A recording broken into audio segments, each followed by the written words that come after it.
Hi, chat.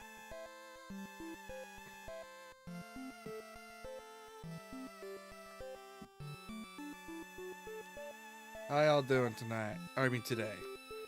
Sorry, habits.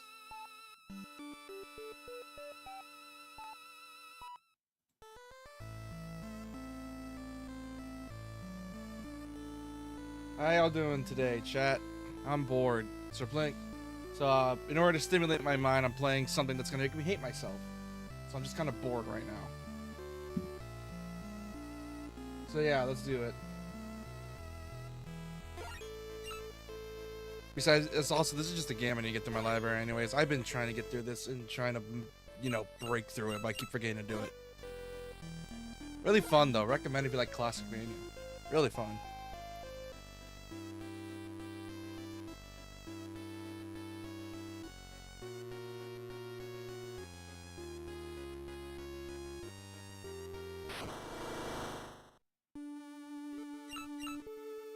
You know what? Let's do it on a new file.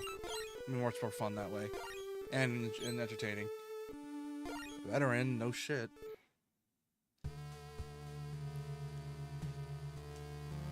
Was a man who had been given the moon's curse by demons. That man was Zongetsu. Wrapped in crimson garb with the eyes like fire, he relentlessly pursued the demons who cursed him as he journeyed from the pit of darkness to another. He would stop at nothing until he struck down every last demon in his path. One night, he sensed the gloomy presence of a great demon. Ow, let's see what does that mean? He swore to eradicate all demons, no matter how much of a threat they posed. Bathed in moonlight, he cried out as he drew his sword, which consumed the darkness from within its wretched steel. God, why do I really want? I want a new Castlevania so bad. I'm satisfied with this for now. On that night, either the demons or the moon itself would feel the wrath of his blade. AKA, we about to enter Weeaboo Samurai mode. Let's go. The Simon Belmont of this series. Ain't it great?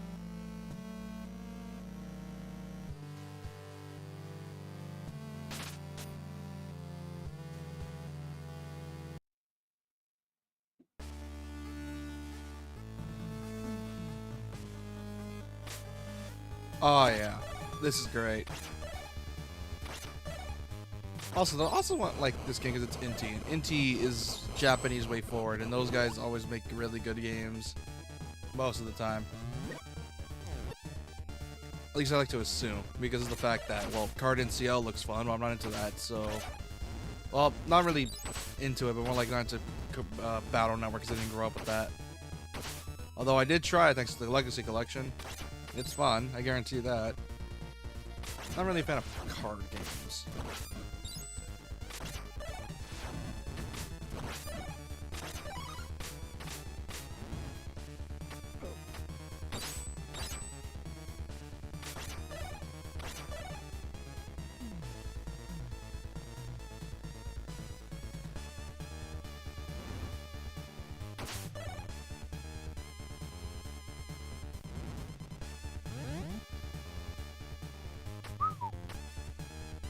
Oh, crap.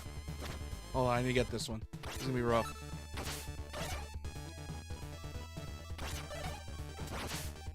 Man, this game is kind of easy on normal. Then again, it's meant to easy win. Probably does get butt fuckingly hard. God damn it. God damn it. Why'd I kill it over the pit? I'm a fucking idiot. Oh boy. Game's really fun. I highly recommend you get it. The fact this game was made in a few months. Like, the game was rushed or put out the door.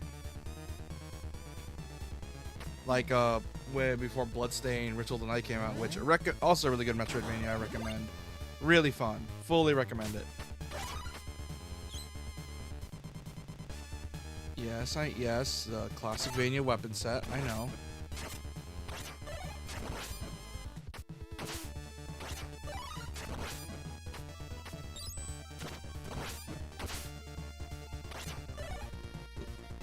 I really need to try I need to do more Castlevania 3 because I love Castlevania 3, and because this is based off it, this is making me want to play it again. It's great.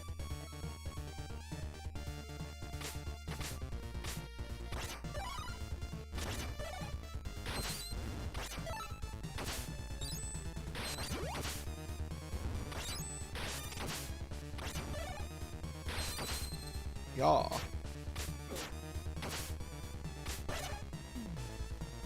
God, this game is so fun. And I don't have certain characters for this, so I can't do this. I need fucking Miriam. And I don't have her yet.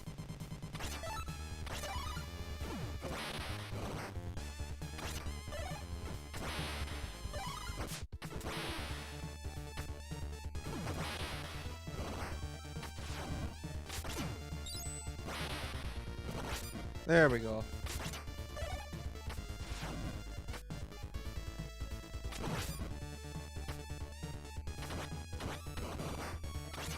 God, this game is so fun.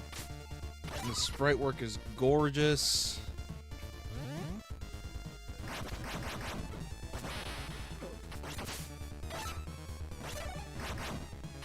Now, you can't deny this game doesn't look good.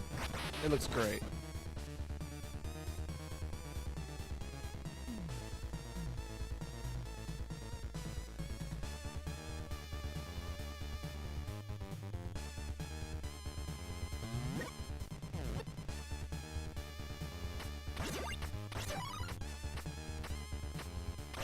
Though, yeah, to be honest, the healing items are making things a bit too easy, in my opinion.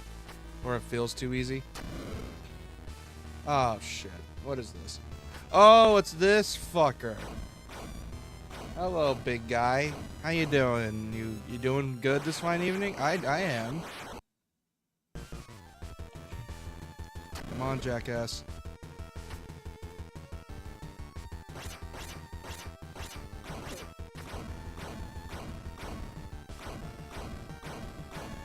Come on, buddy.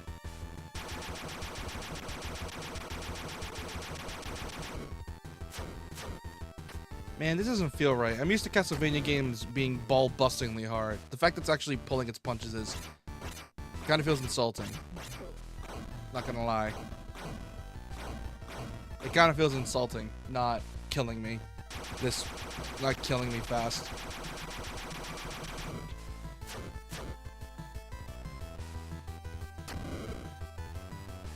Then again, I'm probably gonna do it myself just fine.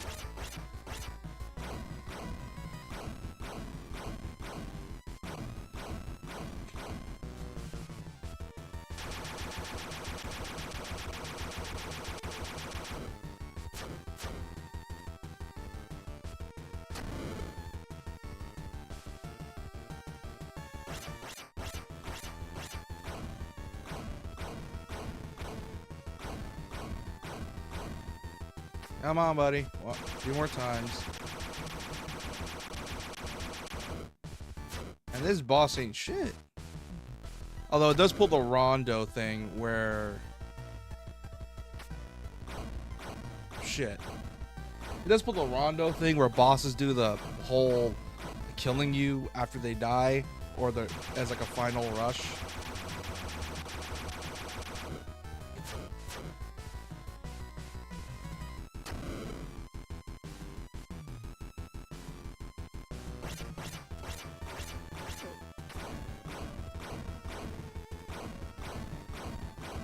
Jeez, why won't you fucking die? This is getting embarrassing at this point. You're taking forever.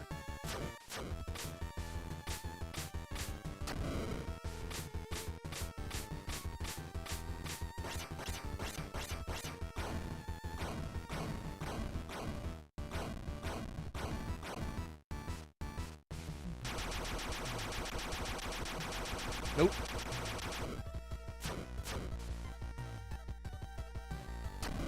Come on. There we go.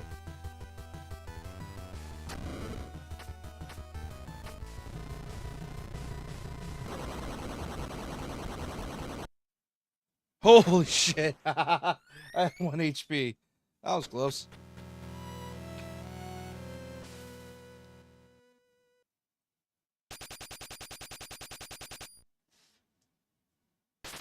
That was close.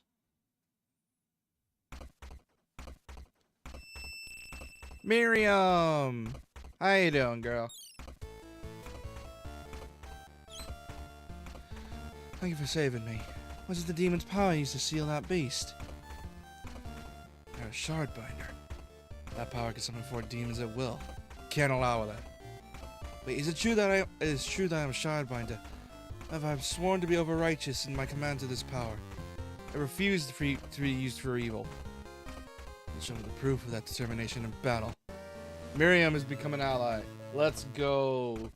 I now have the main reason people bought Blood Ritual of the Night. Can I switch characters again? Alright, triggers.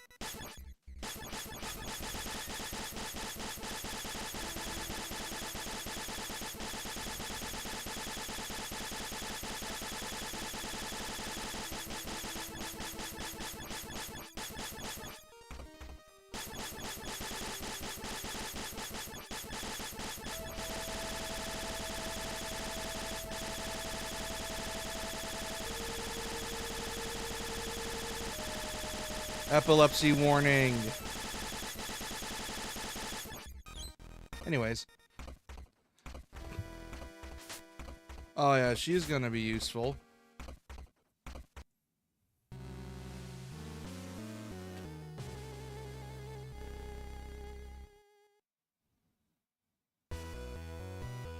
God, this game's music is so good.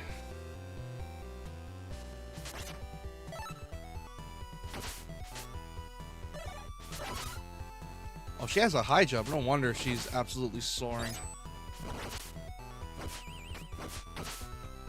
Oh, and that.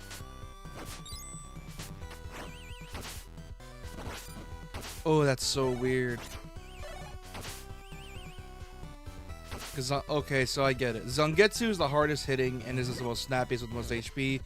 Balak's range, and Miriam is meant to be the balance of mobility and long range, but at the same time, less health. So there's a sacrifice here.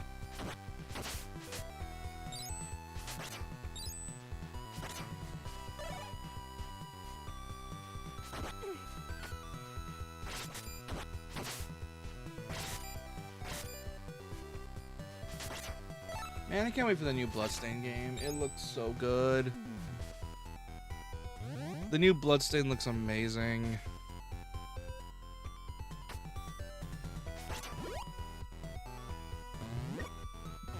Like, it's very clear Igarashi wants to keep this series going. After all, Castlevania is sort of his baby. Or at least was. And now he wants a new one with the same DNA.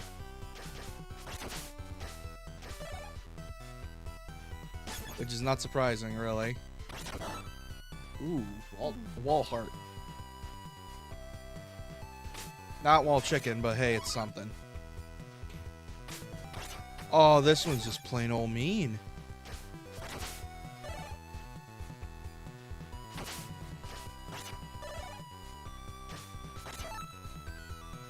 Going down.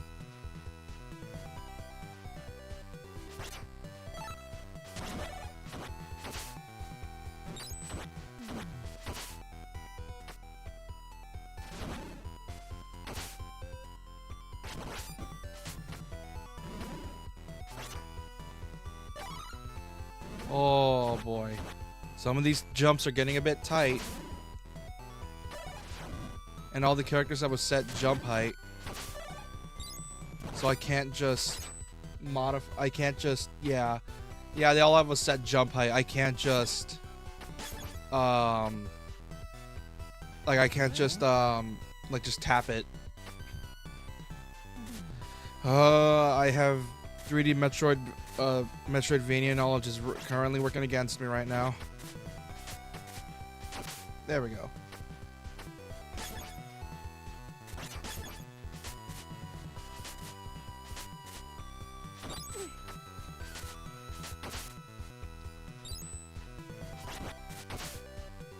Oh boy.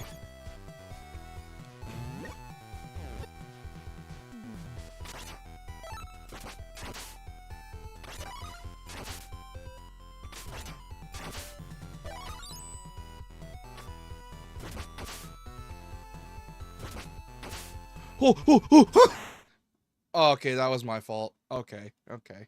That was my fault. Yeah, I'm just gonna jump into a pit. I want to get Zangetsu back. Zangetsu. And 3 lives. And back from the beginning, I guess. Nope, last checkpoint. Oh no, wait, this is the beginning of the stage still. They were good.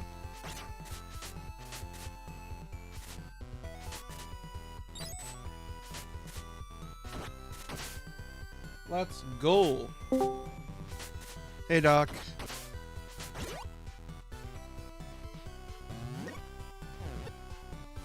How you doing? Hello? Hello.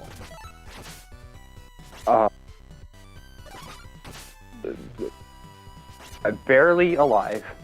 You're barely alive, like most of us. Well, I got food poisoning. That'll do it. Fuck! Oh no. Hold on. So I'm running a little experiment. And, yep, as I suspected.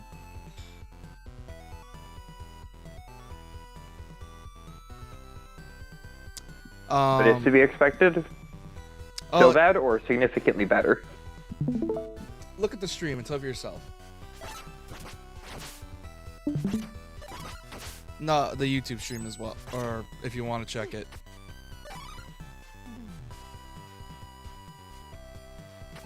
I will open up both. Hold on, let me do something on the Discord side of things. Oh no, double voices. So scary. I know, it's a nightmare. There are voices in my head that I cannot ignore. There's a voice in my head. Unfortunately, they don't call me Stud Muffin. The most unfortunate of fates. I got no Cortana Yeah. rooting around in my noggin. My AI girlfriend is not with me, and I'm sad. So real.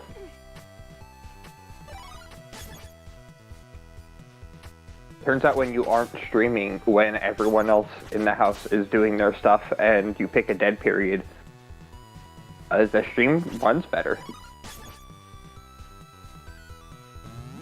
Yeah. It's probably why I'm able to stream SMT for 6 hours straight and have no issues, and then the instant I try to hop on RE5 or 6 with you, the internet is dog water by then.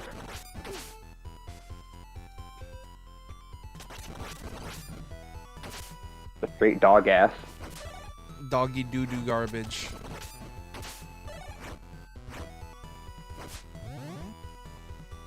For real. Also, because the fact I was just bored, so that's also a little bit of a. What the fuck? What did I get? Did I get an axe? Oh, that's cool. I am also bored. I was gonna join the voice chat earlier, but as soon as I joined, something came up, so I had to do something. That explains it. Joined for like 2 nanoseconds.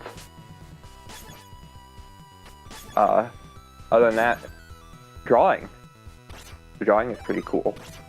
That's been my boredom cure up until the second when I joined the stream. Ain't drawing just domestic? It's so cool, especially when you don't have to do anything particularly well and you can just draw scrunklies, little fellows, Weird like fellas. 5-minute doodles. Weird fellas Don't forget Yeah. the weird fellas. Don't Great. forget the weird fellas. Don't even have to draw pupils. Just do void circle eyes with eyelashes Hell yeah, and have them scream. the Coraline effect, as I like to call it. Yeah. When I think of Coraline, I think of the button eyes. The Chernobyl radiation poisoning guy, who's entirely stomach and noodle legs,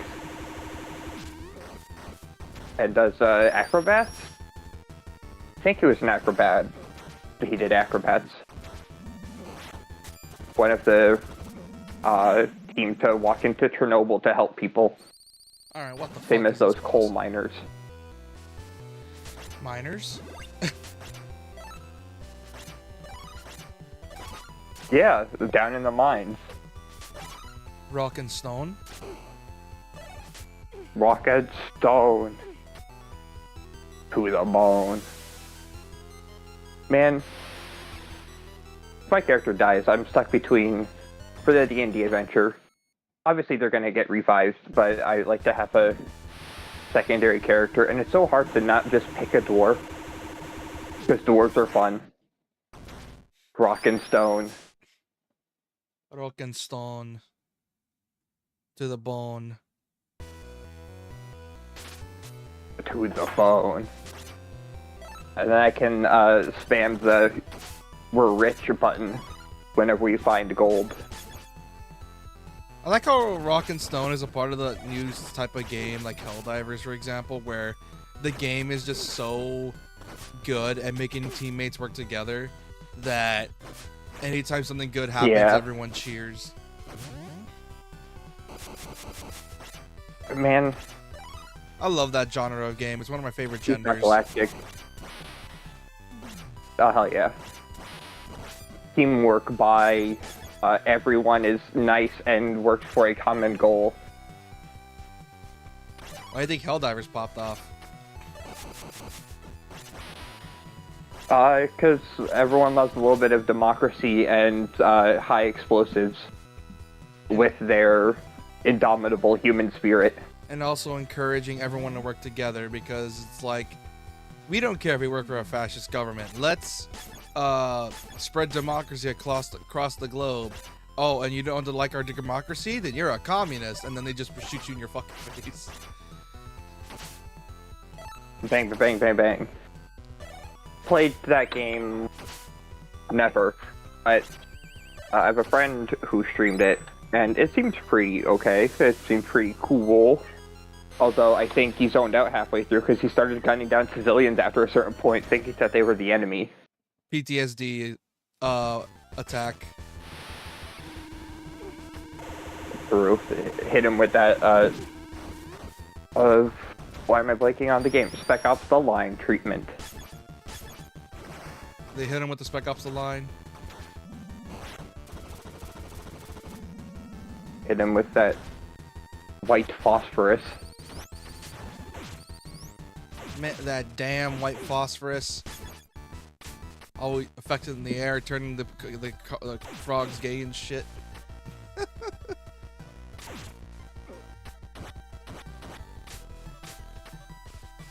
White phosphorus is fucked up. Almost as bad as napalm, if not as bad. Maybe worse. Napalm's sticky and it burns. White phosphorus is like instantaneous incineration. Being hit with a D&D fireball. Probably not going to live, like, within 2 seconds of it hitting you.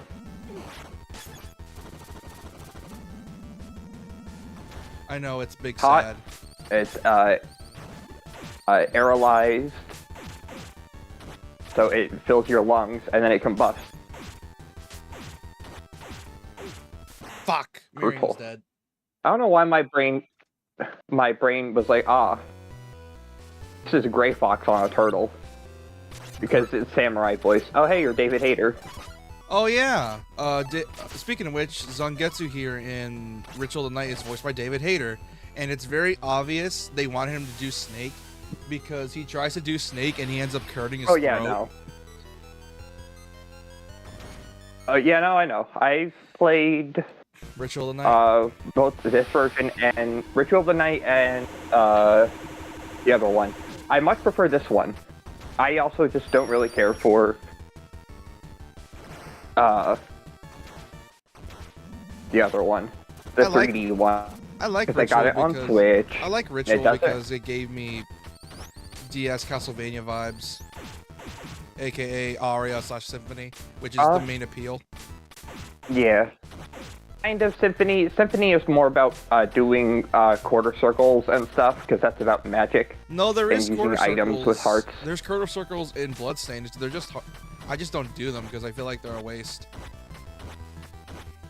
Yeah, well, that's the difference, is you do quarter circles in Symphony of the Night, because that's where your magic is, and that's your main asset of magic, like Metamorphosis and the other one.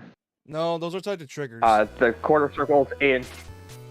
Those are tied to triggers, at least to my knowledge. They are not. In Symphony of the Night, they are quarter circles, 360s, pretzel motions, and then your items were set to up and the attack button. The triggers in Symphony of the Night were Bat, Wolf, Misty Step, that kind of stuff. Yeah, but I remember, weren't there like specific weapon uses as well, where some weapons would use In motion Symphony? inputs? I don't think so. Oh, Maybe like one or two. Symphony didn't really have that. That was an Aria of Sorrow thing. And by then, it's press R1 for this ability, up and B for this ability. And that kind of stuff. And that had the enemy souls. I don't know. I like Bloodstained. Yeah, Symphony of the Night had the... It's fine. I just, it runs too bad because I have it on Switch. It and doesn't I run don't- that bad. It runs perfectly fine to me. I don't mean run bad as in frame rate. I mean, it's buggy and you fall through platforms sometimes when doing platform challenges. And it's like, I sure do like falling through the bottom of floors. Or my frame rate dipping to 10 FPS mid-jump for like 2 seconds. It's that, and also just that Switch does not play nice with Unreal, like at all. Barely Yeah, any games that's why on I say I Unreal like work. this version better. Well, you probably have a Because different it's opinion really of hard to mess Bloodstained up if you got it on like PS4, but I know you probably wanted to play Castlevania or a Symphony Night-esque experience on the go, which probably most people did. I'm surprised there's not a Switch 2 no, I got it PS5 on- update for it yet. I got it on Switch because it was an exclusive, and I bought it day one. Or I pre-ordered it because that's how you got the 2D version originally. Is you pre-ordered it, and it was a Switch exclusive for like a year and a half, 2 years. I think Bloodstained is one of those Kickstarter projects that are actually worked out well. It's one of the few that actually worked. That Eventually. I know a lot of people hated Bloodstained on launch. well, it's because Like a lot of people. because- Everyone was like, hey, the 2D version is so much better because the 2D one is just good. And then you play the 3D version and it's like, man, this shit is ass. I wish they had made it just 2D graphics so it ran stable and looked good. I know a lot of people also don't like the graphics of Bloodstained because it is very early Xbox 360, end of the Xbox original generation, punky, kind of clippy, we also got to remember is that the game jagged, is technically low resolution. I think we're also forgetting that technically isn't Bloodstained as a franchise at first was what, an indie game franchise originally. Well, it was a Kickstarter project from, hey, Castlevania's dead. Let's get Snake, who to spit in the face of Konami. We'll get David Hayter, Mr. the Solid Snake himself. And also, I guess, Big Boss. And V. Well, and they had a budget. I'm but not guessing really. But yeah, they had a budget. They worked with what they because got. V and Big Boss, Yeah, I know. replaced with Kiefer, Yeah. you It, know, also, whole the game doesn't let you all play that at him. issue and spitting in the face of that decision with V. But yeah, Uh, he has the Richter treatment from Symphony of the Night, where he's all about his dashes, jumps, side yeah. hops, and his one weapon. And you fight the. You basically have to think about new strategies because you have like 6 moves. Man, I fucking love Zangetsu. He's so cool. He satisfies that samurai edgelord for me. Also, the reason I say I love Bloodstained is because I think I didn't play it at launch because I didn't think it was on PS4 yet. I did play it after the patches, so that's probably why I love it more. Because after the patches, they really wanted this game to be good, so they essentially added constant patches, constant updates. The versus mode, the classic mode 2, the crossover DLCs. They wanted to let you know that, hey, this game, we care about this game. This game, we want this game to be good for you. Yeah. And it probably is.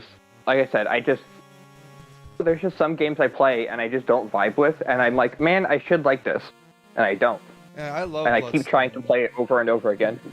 I've been vocal about it. I don't like Hollow Knight. For the same reason.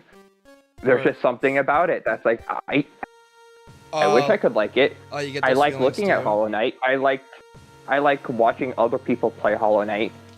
I don't like touching Hollow Knight myself and playing it because I get bored / I don't care once I make it past Green Path You get those feelings too? or the Fungal Waste. You get those feelings too of this should have been a game you liked, but then the moment you play it, it's like you just don't vibe with it.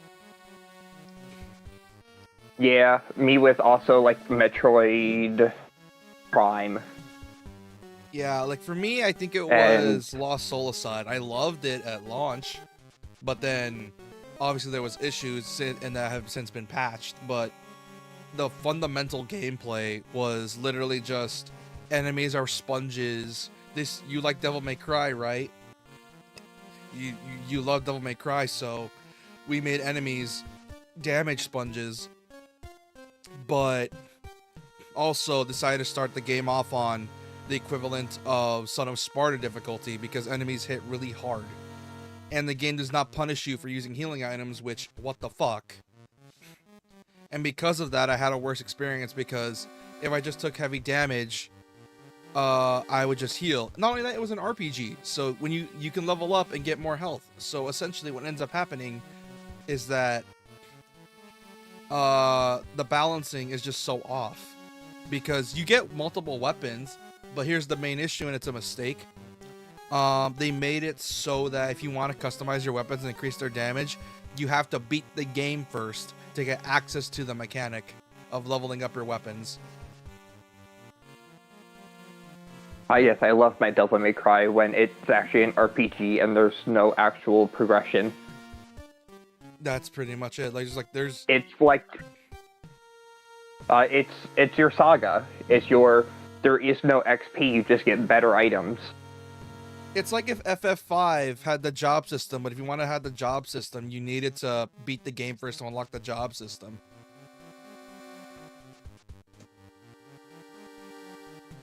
That's essentially what it is. Best times. And it would have made people's first experience with the game awful because you're hiding mechanics from them and saving it for New Game Plus, which the content itself isn't bad. The problem is what you're hiding. If you're hiding really important gameplay mechanics behind New Game Plus, fuck you. You don't deserve to be a game dev. But if you're hiding, like, for example, like bonus bosses, bonus dungeons, bonus story paths, that's fine. I was gonna say, would you rather, a hypothetical, would you rather have gameplay concepts be locked behind New Game Plus or expansion passes? Expansion passes. because Okay, because essentially if for the regular new game run minus expansion passes, you essentially like you experience the game's story, you're familiar with the level layouts, you're good, and then the new game plus is like, oh, it's the same game, but here's more shit to do and more paths to explore, thus increasing your game time. Monster Hunter has, specifically World, has the thing where if you don't have Iceborne, half of what everyone suggests and half of your moveset is locked. Because it wasn't in the base game. They added it in Iceborne. Oh. Everything having to do with clutch shot, clutch abilities, and clutch combos. Because the clutch weapon is expansion pass content. That's bullshit. Yeah, so it's like the base game's on sale all the time, and you can buy Iceborne for cheap. And if you buy Iceborne, it generally just comes with the base game anyways. But it still sucks that I'll be playing Monster Hunter with someone, and I'll show them this cool move, and it's like, oh, you just can't do that move because you don't own Iceborne. Buy Iceborne, and you can rev your chainsaw, or load your slinger ammo into your gun lance, so you can get special ammo types depending on what you shoot. Yeah, that's bullshit. Or the sidearm shotgun that comes with lance. Do you have Iceborne? Okay, the lance has a shotgun now. Do you not have it? Lance is lance. Which is bullshit. And that shotgun goes stupid. Because it's a shotgun. Fuck yeah. But yeah, both have their issues. There's a game recently that was coming out that's like, hey, we're gonna lock a playstyle behind Day 1 DLC. Or it was 2 playstyles. I don't remember what game it was. Masquerade Bloodlines 2. But it came out... Oh, that's right, yeah. I'm like, man, I was so excited for this. And then it's, oh, buy the Day 1 DLC to get 2 extra playstyles. And it's like... It's annoying. Awful. Bullshit. What if you bought Baldur's Gate 3 and you couldn't play as... like Bard and Paladin or Ranger, or any classes unless you bought that the Day are like 1 the DLC. Epitome of D&D. Yeah, it's stupid. It's like basically saying, here's DMC, but you don't start off with like Dante's Rebellion or like your DT or all your combos. Boys and squirrels. Hello. Imagine you bought DMC4 and you couldn't max act combo until you bought the DLC that adds max acting. And you lose half your combos. Yeah.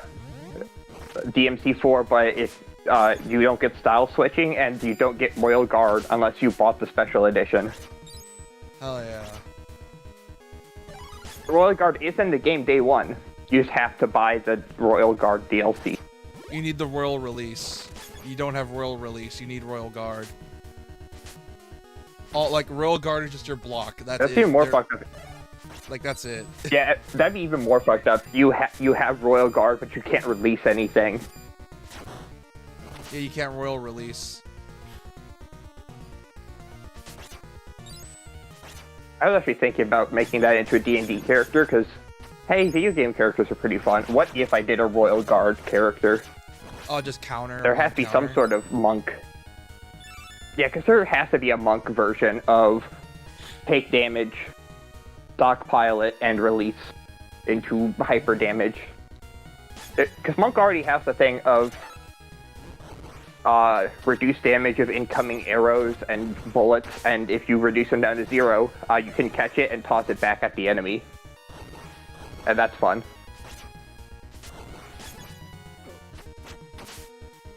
Also, still D&D brained. Because I've been drawing my... Yeah, I've been drawing my D&D character today in multiple art styles to nail down my design. Which means that I'm thinking about D&D still.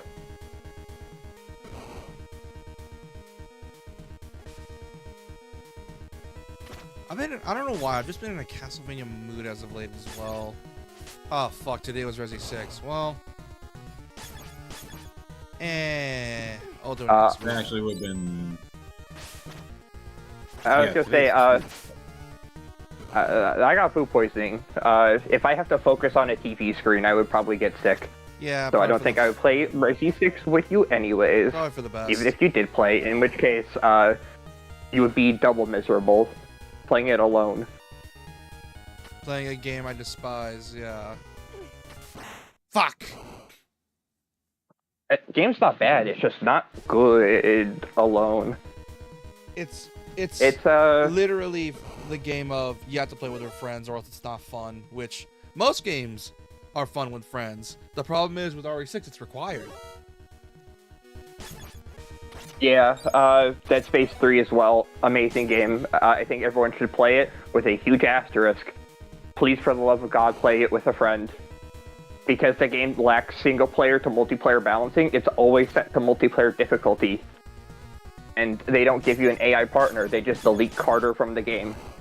And if they delete Carter from the game, you can't do any of the two-player side quests that are essential to upgrade your character's gear. It'll be so funny if EA decided, you know what, let's give Dead Space another shot, remake 2 and 3, and they completely rebalance 3 to the point where it's unrecognizable to the original game. Like, as in, like, Probably you for have that, AI Carter, but I hope and you can access all the areas, and it's also balanced around not having AI party members. I wonder if they would change the ending then, because Dead Space 3 kind of ends on a you can't do any more games after this point. Yeah, they probably Because, will. Spoiler alerts for Dead Space 3, if anyone cares about the ending to Dead Space 3. Giving you guys the 3 seconds before I say something. 1. 3, 2, 1, we're good.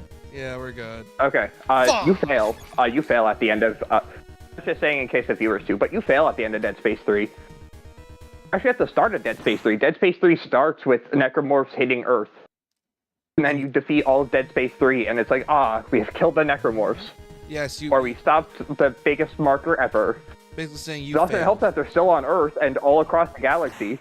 It's like, hey, we stopped the Halo flood after the flood already landed on Earth and turned almost all of it to the flood, and also, Yeah, Earth is fucked. yeah, it's like, well, we stopped the ability for more to be made from nothing. It's not going to stop the ones that are already Around. everywhere else, and also they can repopulate themselves with corpses. We just stopped the machine that makes them from nothing. Yeah, And it's very defeatist. The shit sucks.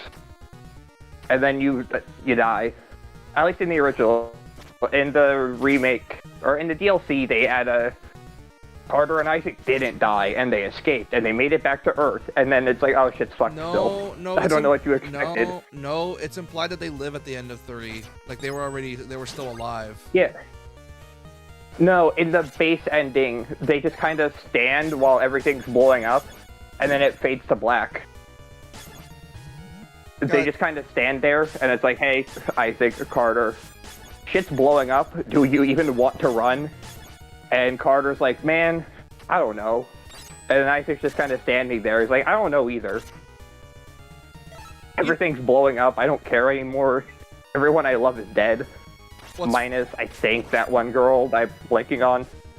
What's fucked up is that Dead Space 3 could have been the series' RE5, where it would have been a decent single-player experience, but an awesome co-op game.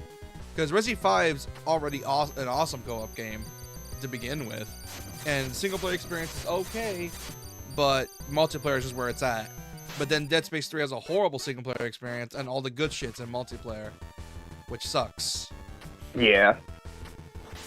It's super fucked up because playing, so I played with Carter when I played Dead Space 3 because I played it with my friend, and they like to be Isaac, so they play as Isaac.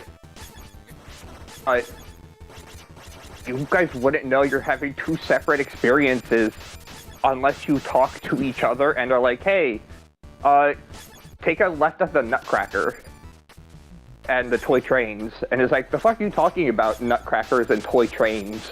Oh god. And then you realize, oh no, I'm actually insane right now. I've been seeing Marker hallucinations for the last 2 hours. God, that's such a cool gimmick. Who I'm playing with sees nothing. That's such a cool fucking gimmick. Awful games tend to have that gimmick. Like Kane and Lynch has it when you're playing in 2-player. Ain, I think the balding guy, sees half of the civilians as enemies, while Lynch does not. He just sees civilians as civilians. So, Lynch is seeing Kane gun down randos, but he sees them as enemies, and it seems that the worst games have cool, insanity, psychotic mechanics that are, I don't know. It's really cool though. Yeah, in Dead Space 3.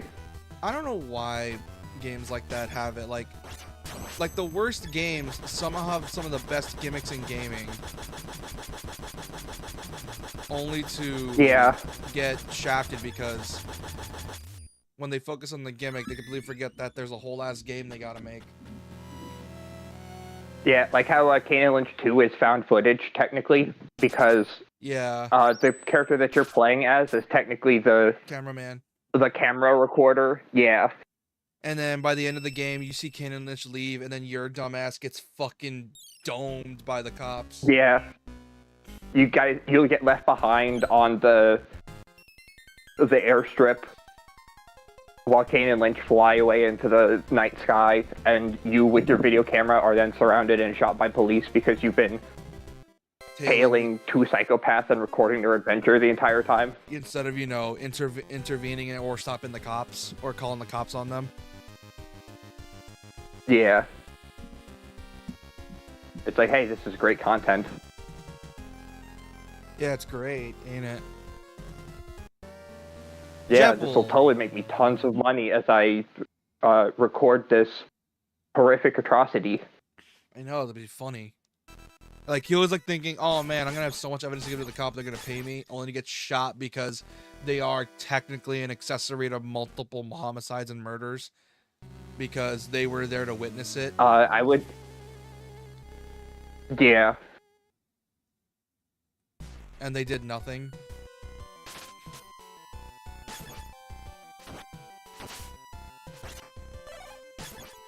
I want to say we need a new Kane and Lynch game, but at the same time, those games were never really good. No. Who was it from GameStop? One of the biggest... No, GameSpot, not GameStop. It's an ugly game. Do you remember that, or are you too young for that? I know what GameSpot is, but I remember seeing an old interview. So there was one of the biggest reviewers for GameSpot gave Kane and Lynch a 3 out of 10, 2 out of 10, while GameSpot was advertised top to bottom with Kane and Lynch ads. So they basically fired the person who made that review, and it kind of killed GameSpot's credibility for the longest while. And back in like 2012. No, 2011. Kane and Lynch 1, I think, was 07, and then it took years for them to make Kane and Lynch 2. Yeah. Yeah, no, this was for Kane and Lynch 2, because Kane and Lynch 1 is okay. It's fine. It's nothing special. Kane and Lynch 2 is the ugly, gross, horrific atrocities one. It's Postal, but in reverse order. What if Postal 2 came out first, and it's just a third-person heist shooter based off of the movie Heat? And then Kane and Lynch 2 is, what if it was Postal 1? Fuck! I ran out of MP. But yeah. Oh no. Kane and Lynch is a weird franchise, where it's like, it's the definition of hated by critics, loved by fans. And it's such a weird game in general. Like, there's so much of it that's so clearly wrong. but there's something about it. It's just disgusting. It's a gross game that is. It's gross in art style. It taps into a genre that. It's gross graphically. Graphically, it's fine. It's gross in art style. It's the same type of vibes you get when you hit like the last 10% of Sleeping Dogs, and it just turns gross and vile, and it's like, God, this. See the grossest and the cruelest and the grimiest of humanity. The thing is, Kane Lynch is like that the whole I guess game. there's 2 points. Yeah, imagine if Sleeping Dogs was the entire game was like the chapter right after the wedding, and the last 10% of the game. Man, Sleeping Dogs could have been avoided so. Oh! I wish there was another Sleeping Dogs game. You know what's fucked up is that the Sleeping Dog situation could have been avoided so easily, but Square Enix just didn't do it right. Like, it wasn't easy. It sold well. It was reviewed well. Like, Square didn't have to do anything. They could have just said, okay, make the sequel, and they would have been fine with it. But then instead, it's just like, let's turn this into a franchise. So they made an MMO that wasn't needed. They made God knows what else that wasn't needed. They just kept adding onto it and just screwing it over by just doing unnecessary That franchise bullshit. That franchise has always been a curse, because Sleeping Dogs, I think, the second or third game in the series. Yeah, it's a third game of because it's true crime, and all of the true crime games they always get shafted, even when they sell well. And it was the only GTA clone that was around. Unfortunately, now that Sleeping Dogs doesn't exist, GTA is now allowed to run free, doing whatever it wants. It's allowed to run free and become unfettered ass. As they say, I go back and forth on GTA, if it's good or bad, because I love Vice City and San Andreas. 3 is okay. It has an aesthetic that I like, but I don't like playing that one. just 3 is dated. 4 is They all get amazing. dated. I love Zojo. 4. Hey, Zojo, you're new. Welcome to the stream. I'm bored. Hello. Fuck! But But yeah, it's yeah, probably gonna get a ton of new faces, considering you're not streaming at like 10 p.m. probably. The afternoon crowd. But yeah, GTA 5, I'm always conflicted about if that game is even good. Because it's cool, I like the characters. The story is okay, but then I play the game and it's like, man, half of these missions are nothing, and I don't care. Yeah, here's the problem. We're living in It a takes like 10 post-GTA missions for the 4 game to even world. get good. The problem is we're living in a post-GTA 4 world, and everything after that has to be GTA 4, but slightly improved. It doesn't matter what. It needs to be GTA 4. Yeah. Either go we can't compete with GTA and GTA 4 in the serious aspects, so we go goofy, or we try to be serious and it comes off as flat. Even though Saints Row 2 and 1 had an amazing story. It's just that, Yeah, but hey, you know, it's... we're getting tired of being called GTA, the GTA clone series.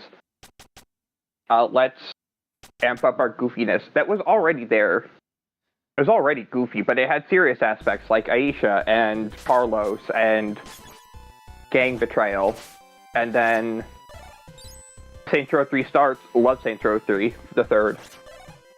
Yeah, But that game starts with you guys being movie stars, and people are idolizing you because you're popular, and then you become the president of the United States by 4, and then Aliens and Skynet. And then you go down to hell for 5. yeah, it's this... / Gat out of hell. It's this weird mindset some franchises have. Like, I don't know what it is. You have like a series that was known for being super serious and like thought-provoking, and then it's like, let's throw all that away and tell the equivalent of potty humor, because we can't tell a serious story no more because all the people that we get to review these games call it cringe. So it's like, fuck it. They want cringe, we'll give them cringe. And then they make Yeah, the hey, Saints Row reboot. yeah, it's hey, we had a single potty humor mission in Saints Row 2 that resonated well with the audience. What if we make that our gimmick for the next 3 games, and then Saints Row the reboot will end with a dance sequence where everyone just says, "Well, that just happened," Yeah, and then it's. they dance. I remember finding a really good video. And then there's the guy talking- that likes waffles. I think I remember finding a video talking about this where it's like, no one wants to be sincere with their writing anymore. Apparently, like and I feel like it's a good,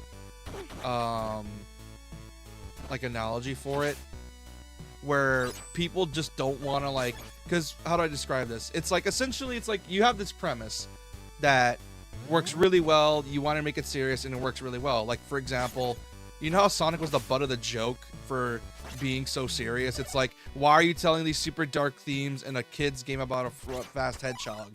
But it's like, why not? And then for like the dark ages of Sonic, people just treat it as a joke because why would you take this seriously? And for a while, Sega was in on it, and then they realized, you know what, let's actually take this seriously for once. Then Frontiers happened, and people love Frontiers because, well, Ian Flynn, and and also because of the fact I actually took it seriously. And I think at that point, Sega was just done being the butt of the joke with Sonic. Yes. Sonic's a weird one because I'm a psycho, and I actually really like Sonic 06. I think that game's fun. If you said it was Project 06, I mean, it would have plays like understood. ass. If you said Sonic 06, I would have understood. But if you meant Vanilla, I would. Yeah, you're the psycho here. I mean vanilla. I'm not gonna say it plays good or the loading screens aren't atrocious or anything, but I mean if you just sit down and you watch the plot, it's like, man, this is such dog ass that it wraps around to being fun. It's like the Sonic and the 8 Rings or Sonic and the Black Knight. Here's the thing: It's like, Secret man, this Rings is- and Black Knight had amazing stories, though. This is yeah, but the game's not good. It's you run and you waggle your Wiimote around, from what I remember. You run forward and you waggle, and that's the gameplay. Sometimes you hit a button. Yeah, Yeah, because it was on the fucking Wii. They wanted to use the Yeah. Wii's motion controls. Yeah, and then you get the story that's fun on top of it. You get a fun story and a not good game, and it wraps around to the story makes up enough of it. Whether it's fun in a bad way or fun in a good way, it's still a good game regardless of how bad the game itself is.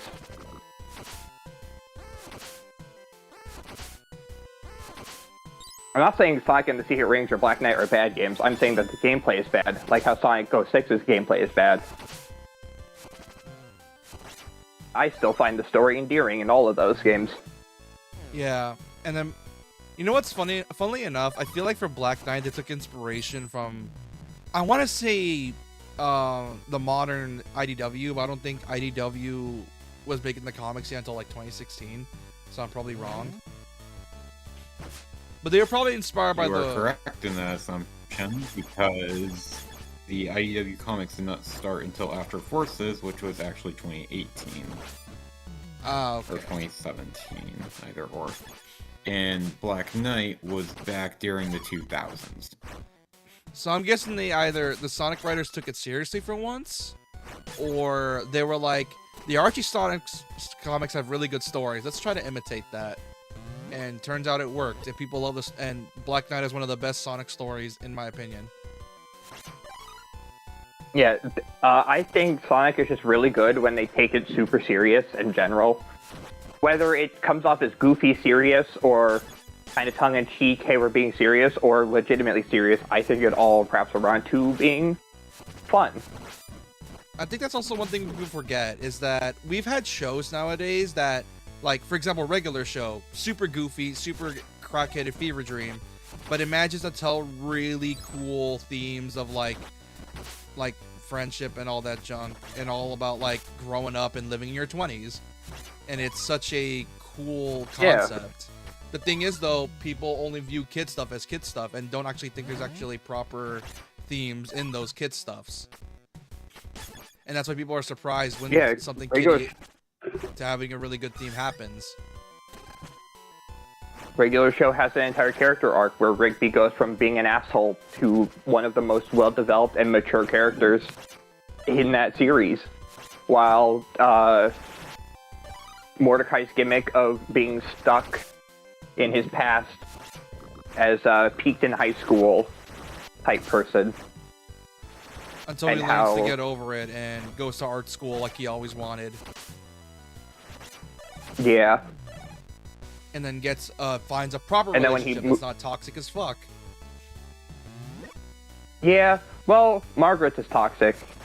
CJ's was fine. It's just that Mordecai was toxic to her. You also got to remember that CJ was sort of a backup plan to him, where it's like, fuck, I need to move on Yeah, from that's what I'm saying. Margaret. Mordecai, Oh, sorry. CJ inherently didn't do anything wrong. Margaret is the main. Mordecai's honestly just the worst. Like, he's a horrible I person. hate Mordecai. Like, we thought as kids, we thought Rigby was the asshole. No, he's not. He is tame compared to the shit Mordecai's done. Like, people give him shit for the whole college acceptance thing. But we also got to remember, Mordecai was not a good person. He was not. After all, he Yeah. willingly pushed his friend into a void and watched him age into dust. Yeah, get disappeared from existence, dumbass. Get disintegrated. Literally just get disintegrated. That's... You made fun of Margaret. No, you were gonna take Margaret away from me. Fuck you. Oh, that's right. I wasn't sure if it was because he was taking her away or if it's like, I was just doing it because I was trolling you. I don't actually care about Margaret. And he's like, oh, you don't care about Margaret. Push. Dusted. Disintegrated. Dead.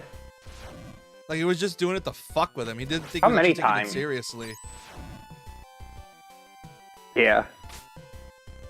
And he got up, and another thing to show is the fact that what's even worse is the fact that it was probably hinted at that he had more chemistry with Margaret than Mordecai did. Because Mordecai and Margaret were just not a good couple. Literally, Mordecai's whole thing was she looks hot, and I want to hang around with her. That's it. I don't actually care about her personality. I'm just a simp. And Rigby is the exact opposite. He does not care. He is the most, who cares about relationships? I'm going to actively avoid them and be my genuine self, which is kind of an asshole. And then someone sees past that and it's like, ah, I can fix him. And then Eileen does. And because Rigby has always been his genuine self, he is allowed to grow as a person. As is a form of the healthiest relationship. And it's kind of cool that it helps teach kids that as well, that, hey, like, in high school or, like, in your 20s, not everything's going to work out as well. People can be suck. People can just suck sometimes. And in, Never know. in Mordecai's case, you'll have to be like 35 or 40 before it works out, but it will eventually, hopefully, assuming you can grow as a person. Yeah.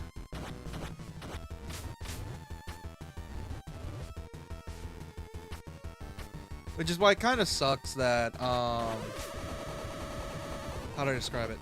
That, I think the creator, J.G. Quintel's next series didn't pop off as much as regular show did, but it's understandable why.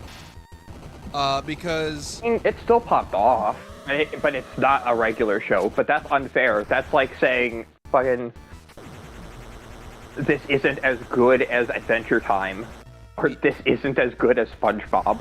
Yeah, but... It's unfair. Yeah, but it's more like on expectations. Like, people expected regular show quality only for it to be like, you know, talking about your 30s, and it was like, was Sweet Home, was that show PG-13 or rated R? I don't remember. I know it was PG-13.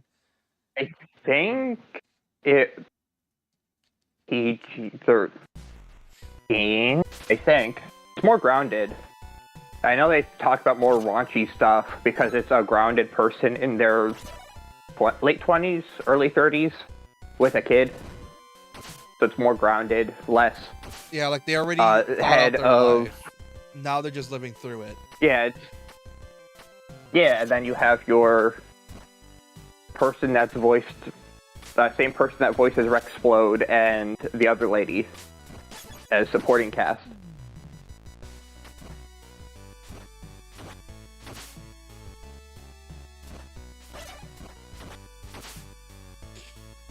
It's kind of funny to think about that we had two shows like this. Regular show is all about learning to figure out your life in your 20s and just starting out. You're literally just gained sentience. You're just trying to figure out what to do with your life. Then your 30s is you figured out what you wanted to do. You know you've already gotten to that point. Now it's just living out the rest of your life, just doing what you wanted to do. Yeah. And all the chaos And if that you have a comes kid, with it. resetting the clock. Yeah. Reset the clock because you're no longer living for yourself. It's no longer your 30s to 40s. It's now your kids 0 to 10, and being a responsible parent, you can't have a game off with the head of what's his face that cheated on Donkey Kong or Pac-Man. I forget which one he cheated on. Probably both. Billy Mitchell. Oh yeah, the whole thing with Billy Mitchell, that whole arc was a thing in regular show. I forgot that was a thing. Yeah, he's just a floating head with arms that cheats at arcade games, and then Billy Mitchell was like, "Ha, this is obviously about me. I'm going to sue regular show." And then in court, they're like, "Billy Mitchell, you don't look like a disembodied floating head. I don't know how you can say that this is you, because it isn't you." The fucking irony, considering what happens next. Yeah.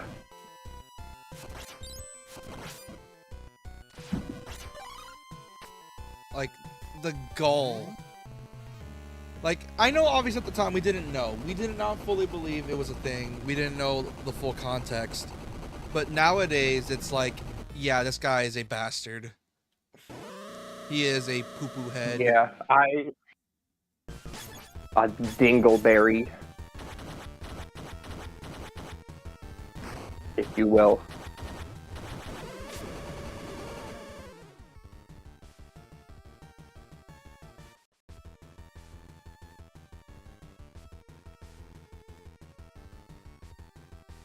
Hold on.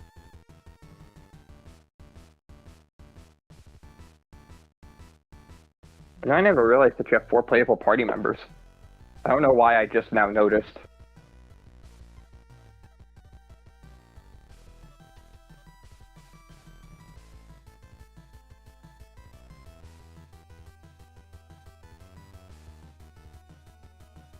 Sorry, they were giving me coffee. Anyways, yeah.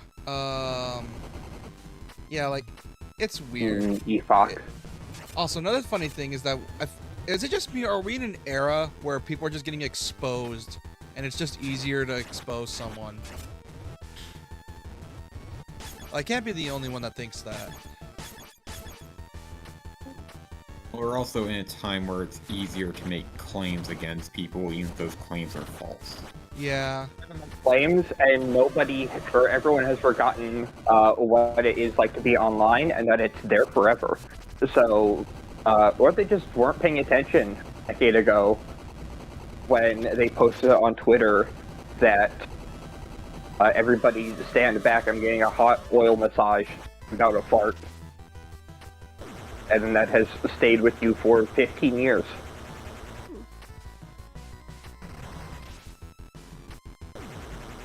This boss can suck my nuts. Everything that's on the internet All stays that forever. making me uncomfortable. Oh yeah, it's gonna be a very toothy one.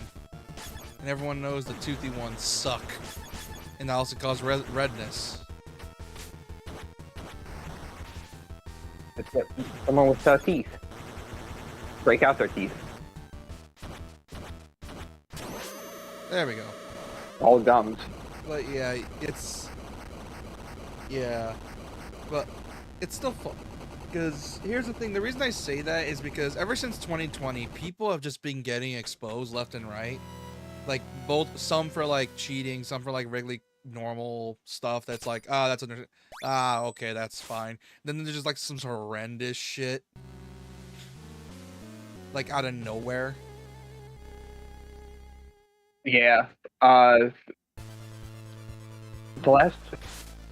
I can't think of any art people that did horrendous stuff that are from their past. There's people that done horrendous stuff in their present. Oh yeah, people are doing horrendous stuff in their present now. Like, people are more open to do that because it's like, you know, ooh, watch me be famous. No, you're going to jail. You're gonna be famous with Tyrone, the booty warrior. That's what you're gonna be famous with.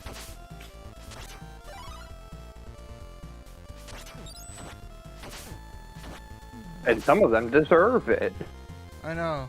Especially if they have done the same thing to others. What's also Flash I think are horrific people that have killed people.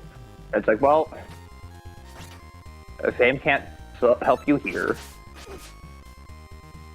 it's still so. But also, is it just me? If you're gonna go to jail for something on social media, go for something respectable, like tax evasion. Why is it always the diddlers? Why is it always diddling? Why? Every single time, without fail, it's always something along the lines of that. It's still wild to me that diddling and being a diddler is 20 years old, just about 15. It's the same thing with Cosby and Puddin' Pops.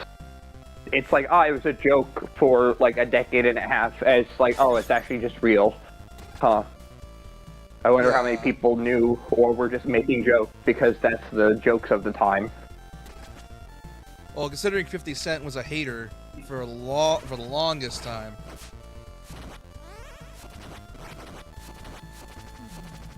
Hell yeah. I don't think 50's done anything bad besides, Getting shot. yeah, get shot 7 times and then make a banger music video of, you can shoot me again if you want, but I have a bulletproof vest this time. I live, bitch. Hell yeah.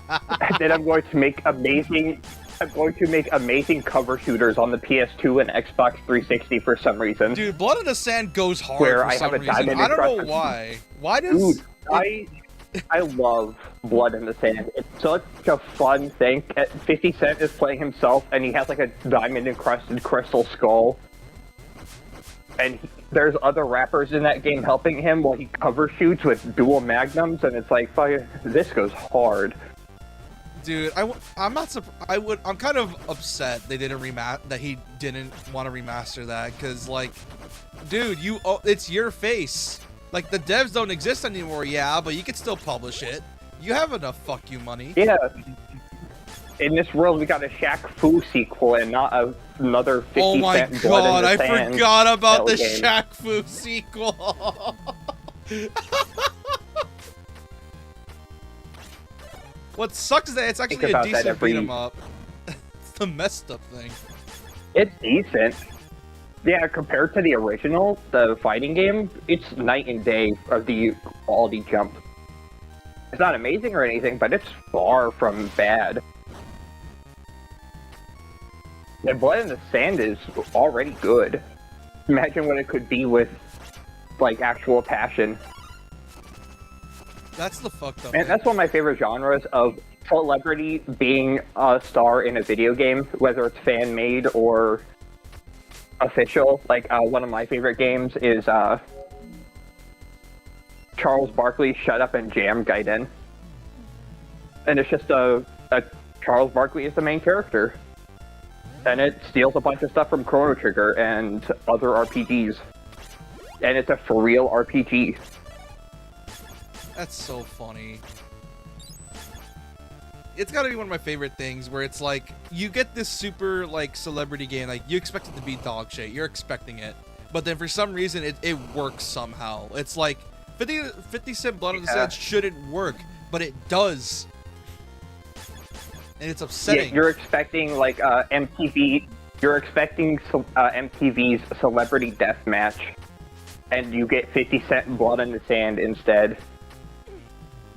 Which, that's another one that's wild. A third-person wrestling fighting game with celebrities. Oh, that's such a dick move game. In case you didn't see what I just got hit with, they pulled a Rondo, where in Rondo there is a enemy that's the painting and that has a one-shot move, and if you're not careful, you'll get one shot. I love my one-shots. They're so fun.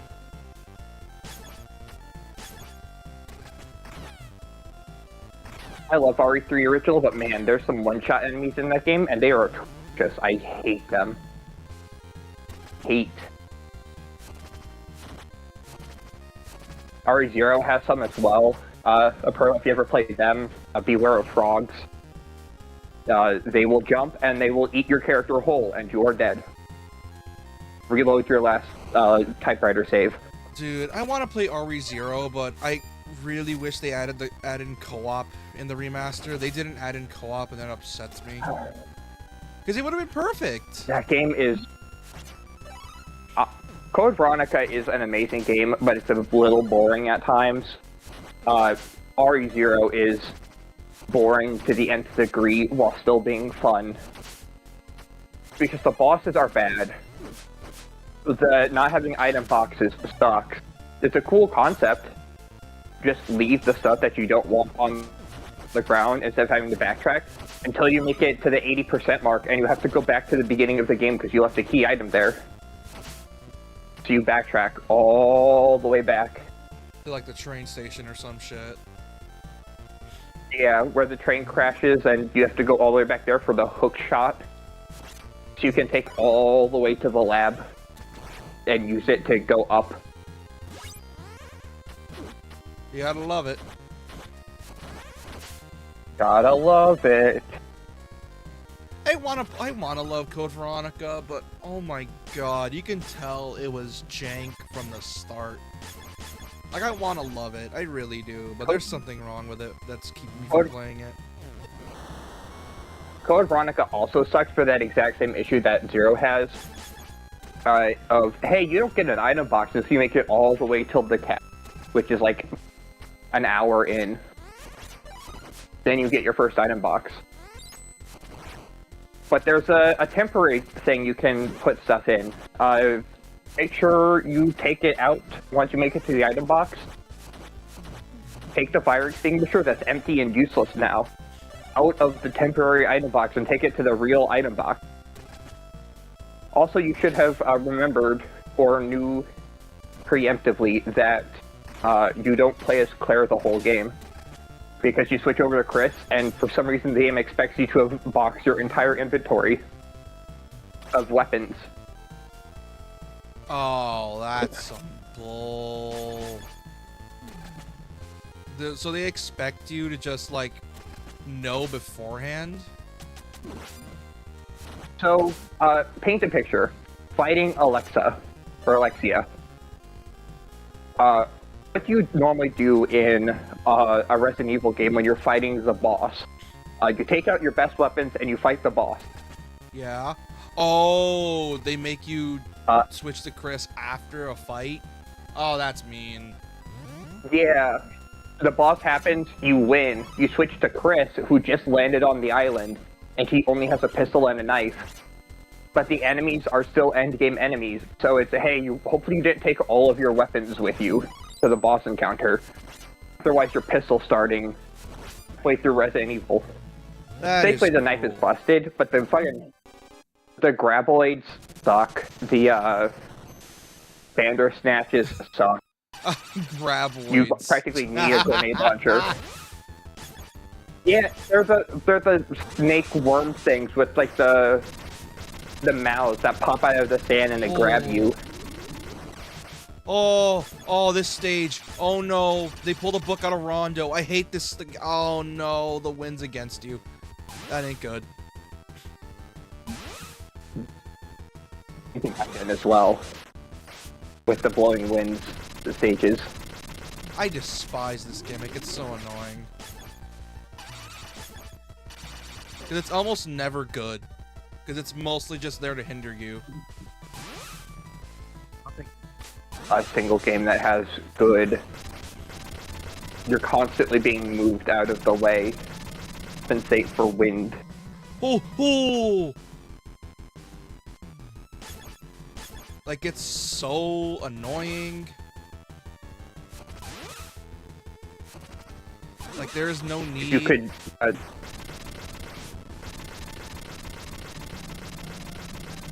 Because I like Rondo, but there's some bits of Rondo that annoy the fuck out of me. Because it's like, it's 90s Castlevania. You're expecting an already hard game series to begin with. But even this, that's a bit much.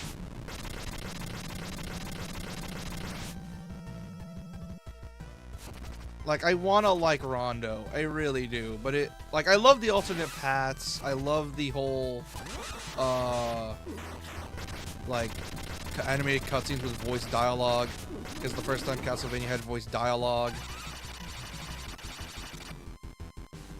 For me, Rondo is just the hardest one I've ever played. It's one of the hardest. It's so unbelievably difficult for me. But it has my favorite version of Vampire Killer. So I play it just to hear Vampire Killer.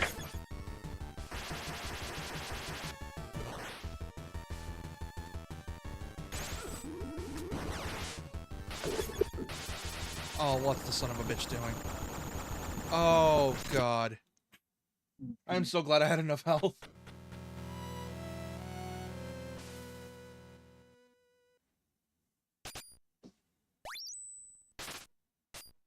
Whew.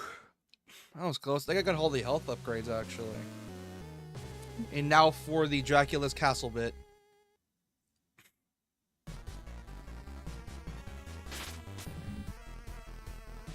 But yeah.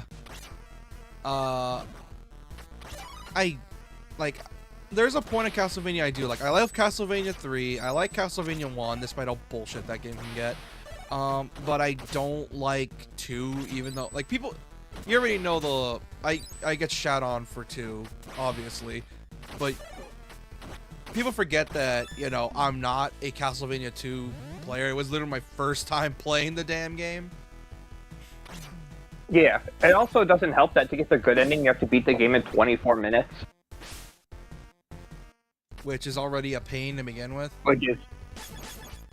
Yeah, kind of fucked up. That's what you have to do. But it's the first time Blade of Tears plays. And the game is actually pretty unique. Because it's the first quote-unquote Metroidvania. It's more an open-world game than a Metroidvania, but it's the first one of its style. You know what's funny is I hate Where Castlevania 2, but Bloodstained... Remember how I mentioned Bloodstained had a classic mode 2 earlier? Yeah. If you don't want to know what Classic Mode 2 is, Classic Mode 2 is just Simon's Quest, but better and not dog shit. Yeah, a horrible night to have a curse, but what if it wasn't such a horrible night? Instead, it was a actually competent Metroidvania.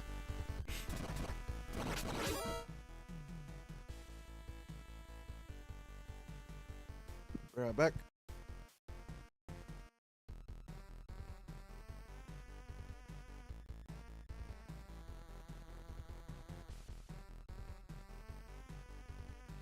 Owen.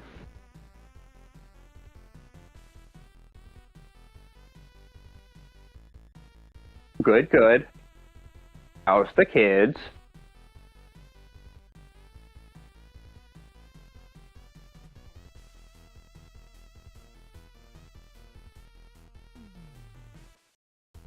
I see. Well, good for them. I'm glad that they're able to level 1 kill, what's her face? Scarlet Rot Lady. They do good work.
I'm back. Also, the Scarlet Rot Lady was Melania. Ladies with M names that I could not. Conversation shift to Elden Ring. When I was Oh, gone. because she for left the and no one was trash. talking, so I was Talking to himself. I was talking to the quote-unquote chat. Yeah. You know, it's the bit where you hear a one-sided conversation on a phone call in, like, Futurama, and Farnsworth's like, "To shreds, you say." "To shreds, you say." And he asks about the wife and kids.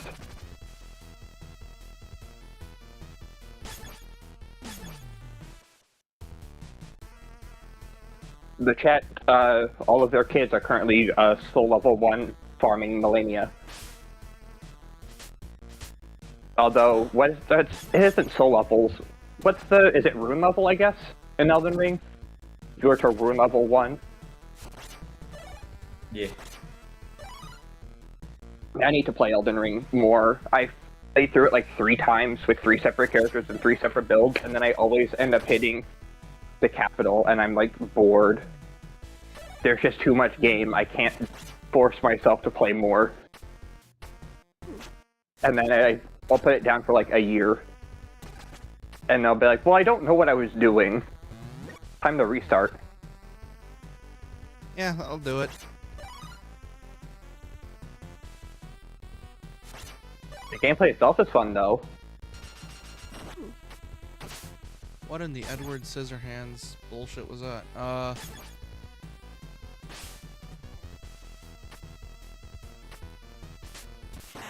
What the? Oh, it's lava. Okay.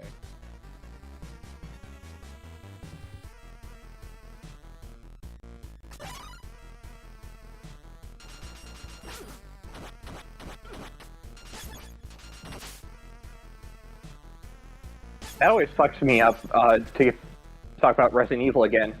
You'll be going through Resident Evil, and it's like, why is there a lava pit at the bottom of Resident Evil 2 lab?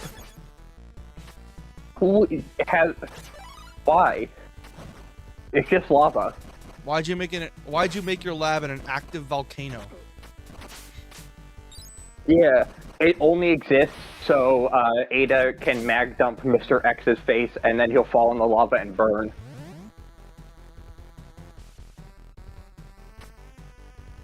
They then proceeded to retcon that and After- make it so that it was the fall that Ada survived somehow, which we presume she had her grappling hook at that time.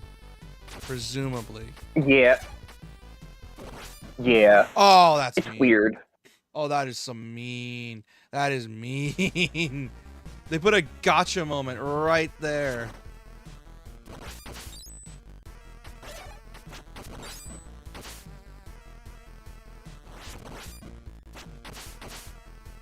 Wow, they're really hitting you with everything in this section.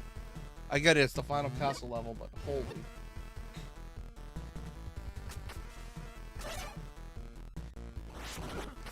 Oh, it's the bunny ladies. Oh, so they showed up here too. That's good to know. I'm not dealing with you. Fuck. What are they called? I'm blanking on their name. Lilium? Are they called Liliums in... Bloodstain, yeah. I think they're Liliums. Yeah, they're Liliums. Yeah. Which you could turn into one, by the way, in the 3D game. Yeah. I know. I got really lucky farming them for their tails. I got a tail and the bunny drop on my second or third try. But there's that very specific hallway that you really have to grind out if you want the rare pieces, because it's like there's a Lilium in there, and there's the dog, and I think maybe one of the cats as well. Oh, I know exactly what you're talking about. I Or the know. cat Is it might with the be nearby. train? Yeah. Before you have the train, you can run up and down that hallway and fight one of each enemy type and hope for their ridiculously low drop rate abilities. That's the classic Castlevania. What in the... What was that? That's classic Castle. That's the Igarashi-vania, Igavania style game I know and love. Really low drop I rates. don't know if I check. like the... The Level design, spawning enemies constantly, check.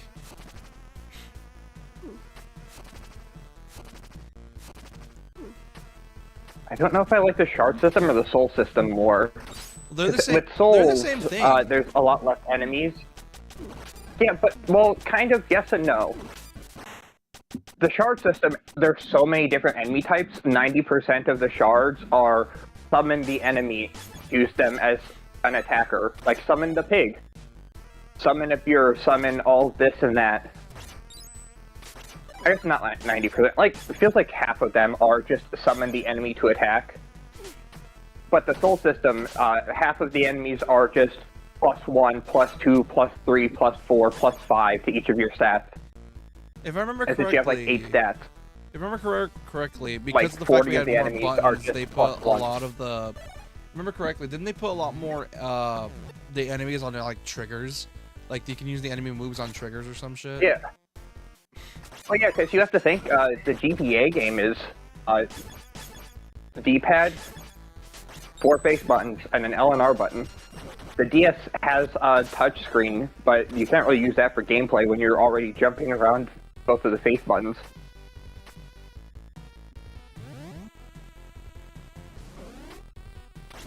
I mean, I guess you could. People played Kid Icarus and they had a fun time breaking their fingers. I had fun breaking my pinky because I used my pinky to hold my DS. I never played it myself, but I know one of my friends had to actually just go to the hospital after playing Kid Icarus for too long. Man, it's why some people want a modern port of that game. Because here's the thing, I call it Max Payne for kids because it is. You have your shoot dodges, you have your dodge rolls. It's just more arcadey. And also, it's a bullet hell, at least I like to think it is. And the whole appeal of Kid Icarus is literally just, it's a third-person shooter for kids on the DS. Of course kids are going to want to buy that. If it wasn't a bullet hell, I would fear what it actually would be called. And it sucks that we don't get that many games inspired by Kid Icarus, because Kid Icarus is such a unique third-person shooter in general. Well, why would you play Toho or play Kid Icarus when you have your Toho fix? And there's so many Toho games. One of them is close enough to Kid Icarus. Just play that one. Yeah, but unfortunately there are not enough Toho games of like the specific brand. Because here's the thing, with Kid Icarus, it has the Smash controller layout. For example, like you got your forward Bs, your back Bs, your side Bs, that type of stuff. But instead of it being for a fighting game, it's translated to a third-person shooter.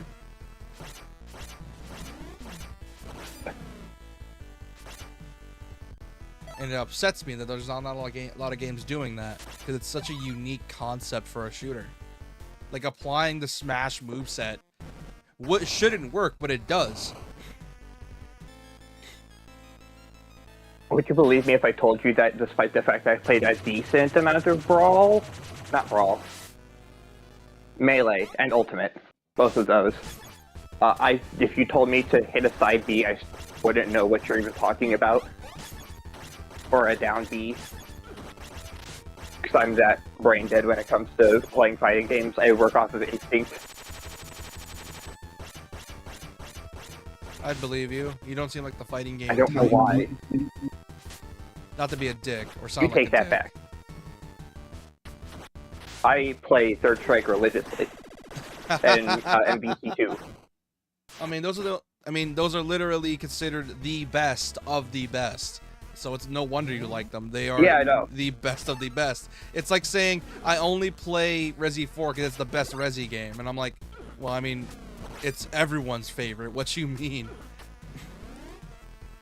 Yeah, it's, I don't know. Professional Smash player. We play Smash together. She tried to teach me how to play Smash, and I'm like, I don't know what these buttons do. What do you mean a side B jump dodge, whatever. And then it's like, oh, do the roll into the Donkey Kong clap attack. And I was like, I can do that. I can use the Donkey Kong clap attack, smash you into the ground, charge up my punch, and then up. I don't know what the button combinations for those are. I just know that in my brain's muscle memory, I can exploit the fact that Donkey Kong has gigantic-ass hitboxes. You know what I find funny about Smash Bros? Well, they always make its character model fucking huge. You know what I find funny about Smash Bros is that even though for some reason it's looked down upon by the bigger fighting game community, I still would recommend Smash Bros as someone's first fighting game because it's simple. It's not super complicated. Most of your inputs are single inputs, single command inputs, or like one full. It's easy to do. And it's always why I find it funny that Smash players bitched about Kazuya and Terry, where it's like all these inputs are super complicated. My guy, it's a Hado input. It's not that hard. I'm an insane person, and I think everyone's first fighting game should be Lethal League. Because it's baseball. It's a fighting game, but it's have 3 moves, and it's to spike the baseball, hit the baseball, and bunt to the baseball. Or grab it. I guess there is grabbing. Yeah, I'll do it. And it'll teach you speed, and it'll teach you timing. And you don't have to do any special combos, because there are 4 moves of jump and hit the baseball, and it makes the baseball go faster. Bunt to the baseball, and you can resituate it while maintaining its speed. Catch the baseball, and you can toss it in a cardinal direction. Also, and hit the baseball regularly and use your special power. Also, off topic, if you can't tell from this character, the boss here, this boss is based off the Goonerbait character that was teased way back when the first game was first announced, I think.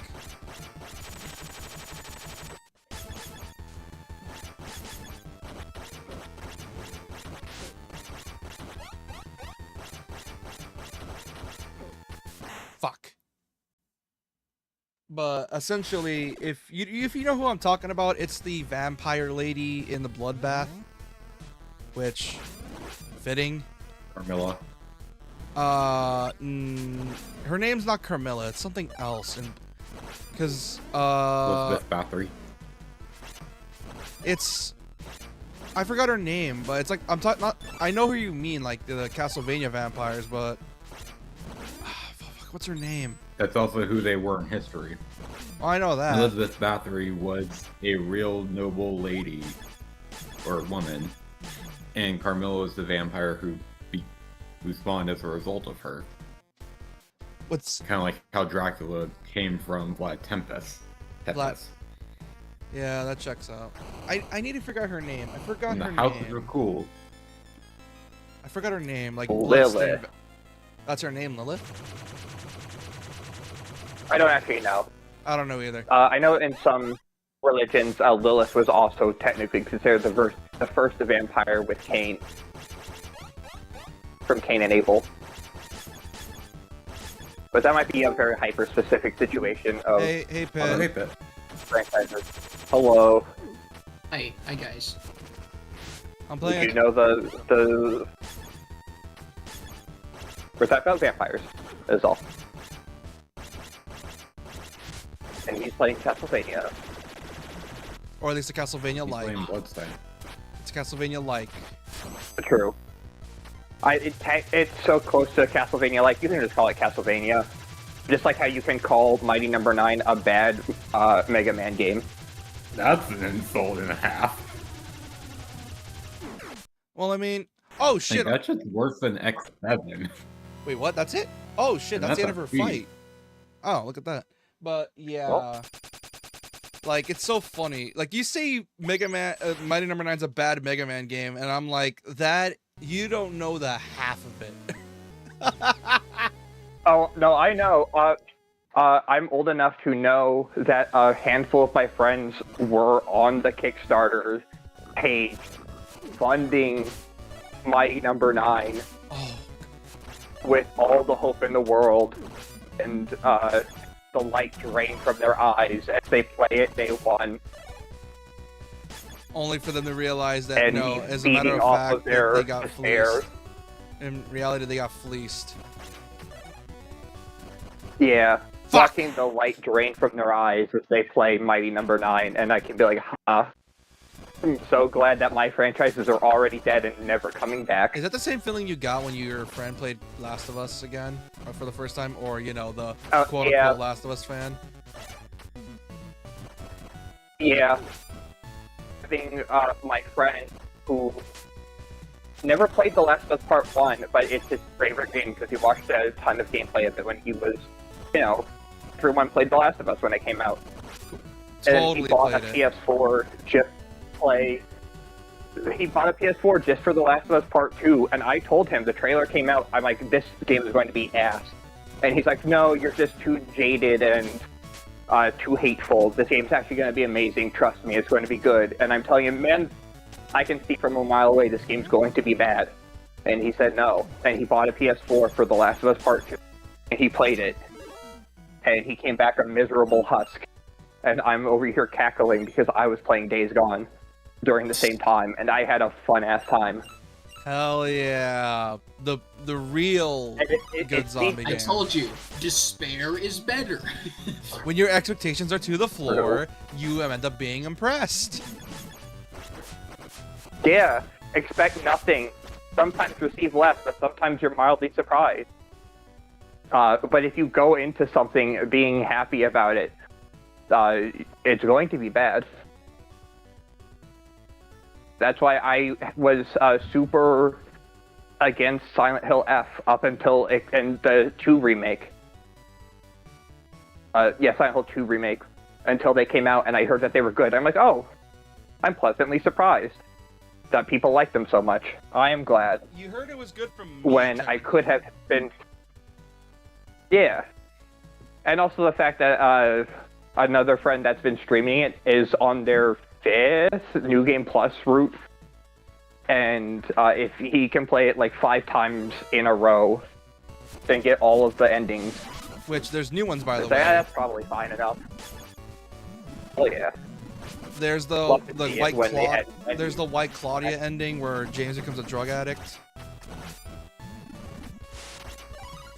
I love when they add new endings, like the Greatest Hit did the reincarnation ending.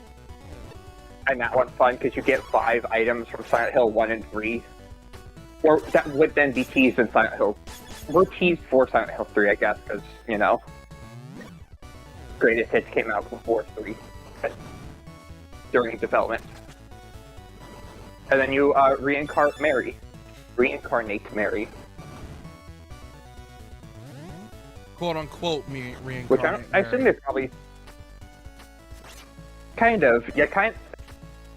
The original ending just has you taking her body into the church and then it fades to black. But probably, maybe does James has enough to spare. I don't know what I'm talking about. I was just about to ask, does James have enough despair and sorrow and hatred in his heart to call upon the god of hate? And it's like, fucking course he does. He went through Silent Hill 2. Yeah, he's miserable.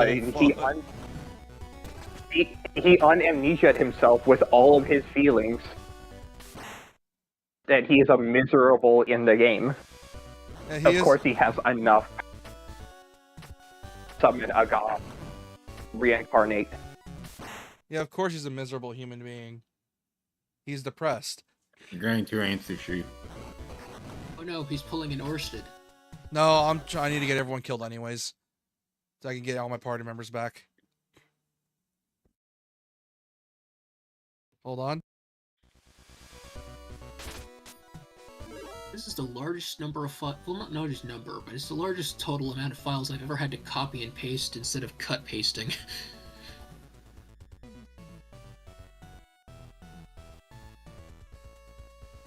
Probably not that large compared to, like, movies and stuff.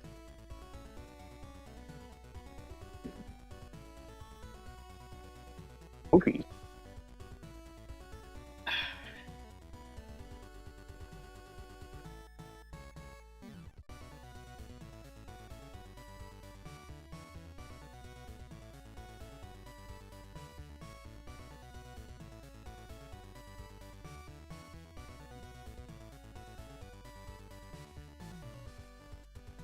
Is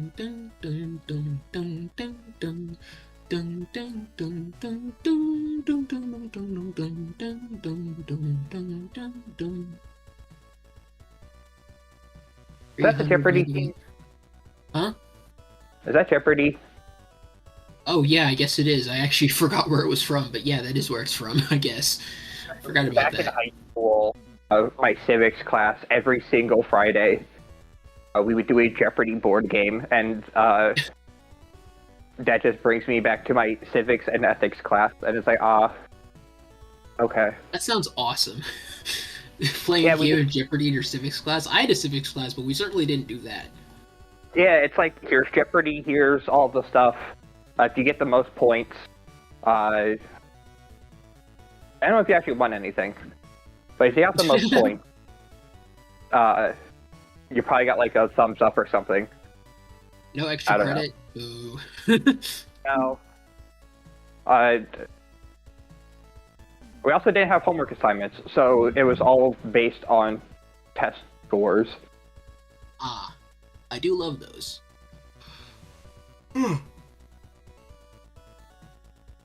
Turns out, when tests are 80% of the grade, more people pass the class. Who could have seen this coming? Who would have seen it?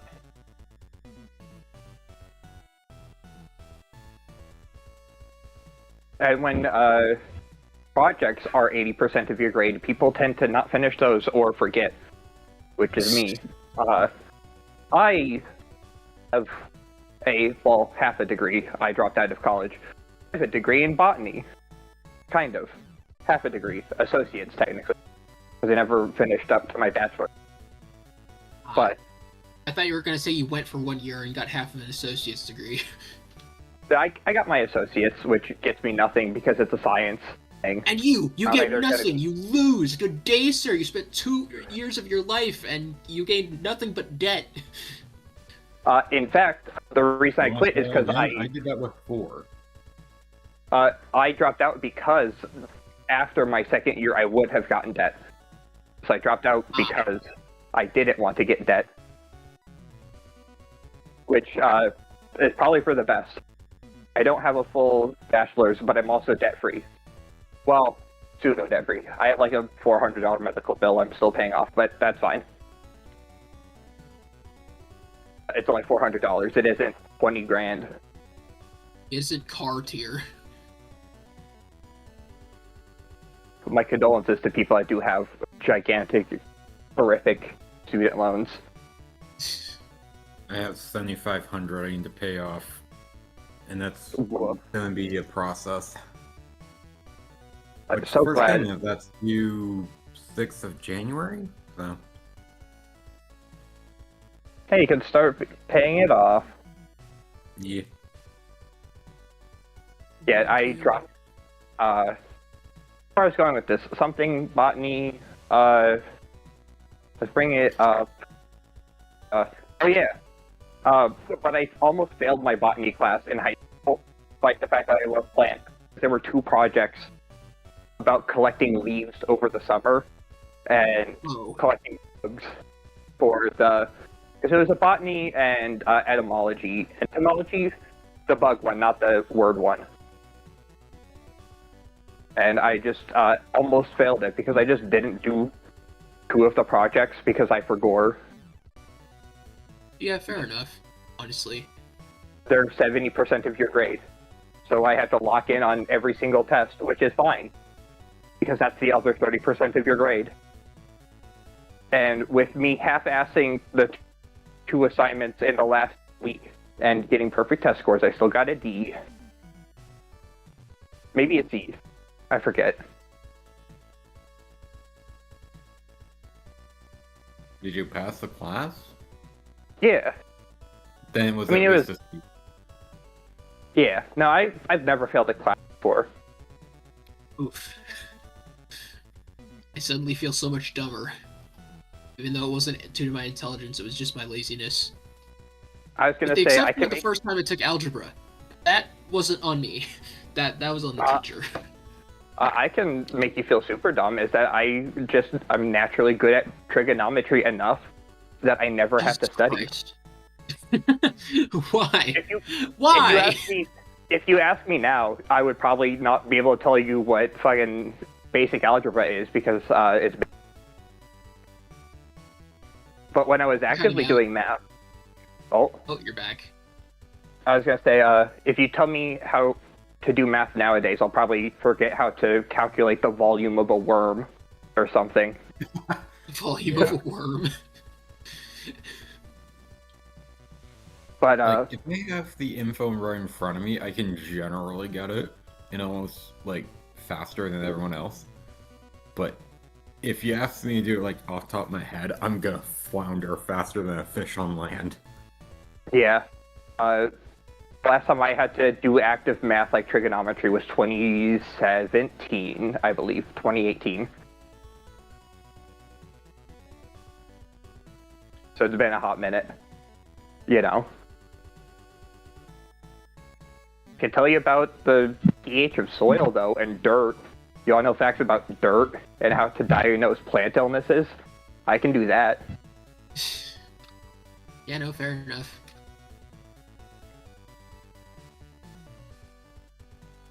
The terminal's not closing. I hit the enter. There we go.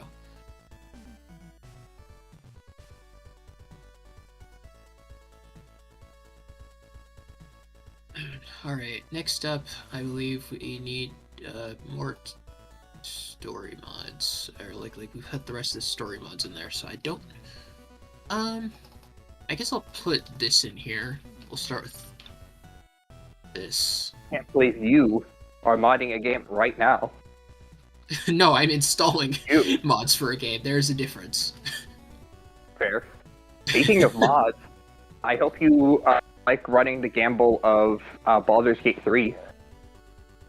Oh, yeah, I've restarted playthroughs multiple times already because new banger mods just keep coming out. I was gonna say, I think JP uninstalled Baldur's Gate 3 yesterday. Yeah, I got rid of our mod install because I didn't think he was going to play at this point. Fair. But the reason I bring it up is, so my D&D campaign is on hold, but we're starting a current D&D campaign in 2 weeks, maybe 3, that JP is hosting. I think he said on the 9th? It's sometime after Christmas. That way no one is super busy with Christmas plans. I'm back. Had to run an acre. No, he might have said 5th. My bad. But it's probably the 9th. Could be the 2nd, or that's close. Yeah, but the 5th is a Monday, which lines up with the days yeah. we usually do it. Yeah. Oh, Yeah, there could be a slot for me, and I assume JP please just like 5 people, and Big A might kill me. Having another bear with Holy crap, Doc, your quality went to crap. Yeah, I don't know. Did you go in your kitchen again? I mean, I thought it was just me. okay. I did go into my kitchen. How could you guys tell? You sound like a garbled mess. Jesus I forgot Christ. I forgot I left my coffee in the kitchen, so I went to the kitchen. And as soon as I walked through past the threshold of tile, How dare you guys go to asked if I get went into my coffee? kitchen.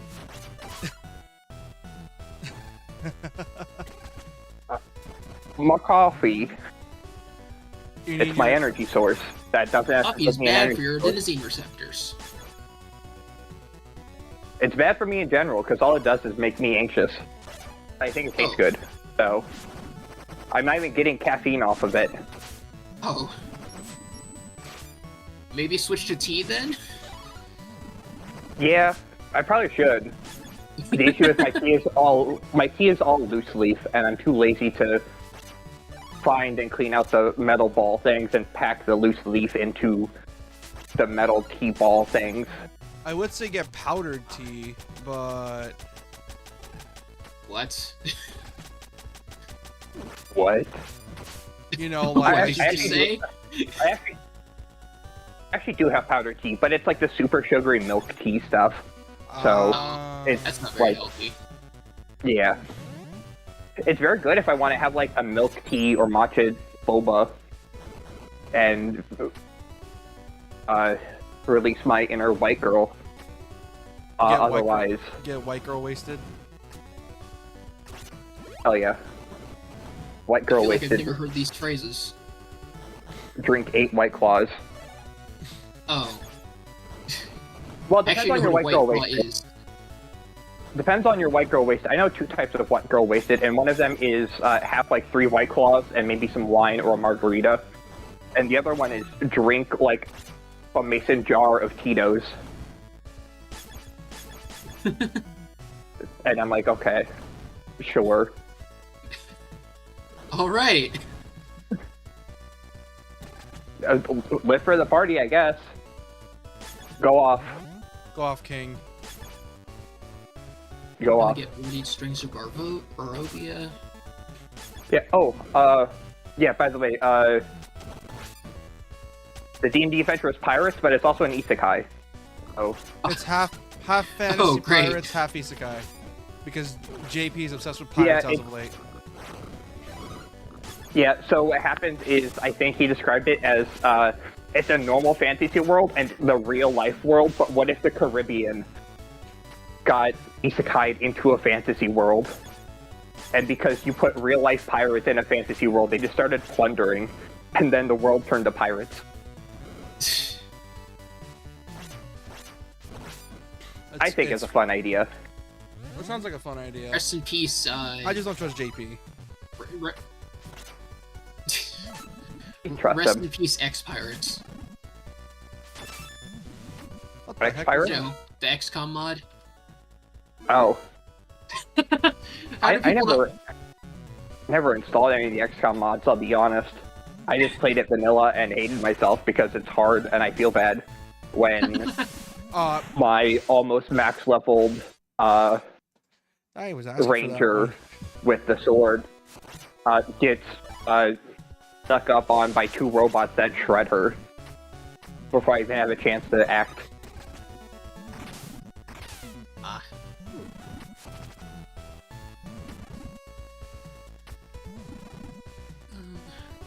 It's Ice Slime again. What is this one? Not everyone despises a slimy person. Oh. Okay, it's this one. I actually don't know what the features are, but you know, I'm assuming it's a side quest. What the fuck is this stage? I'm getting livid. It looks like hell. Error Not literal installing. hell. But It's like Yoku blocks, but not. It's like half Yoku blocks, half Ninja Gaiden's bullshit enemies in your on like the edge of the area.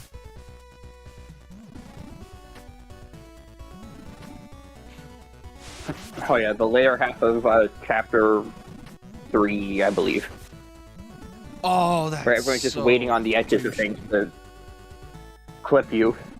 pretty much.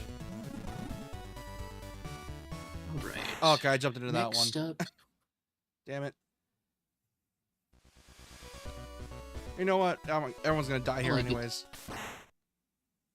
So I just kill myself.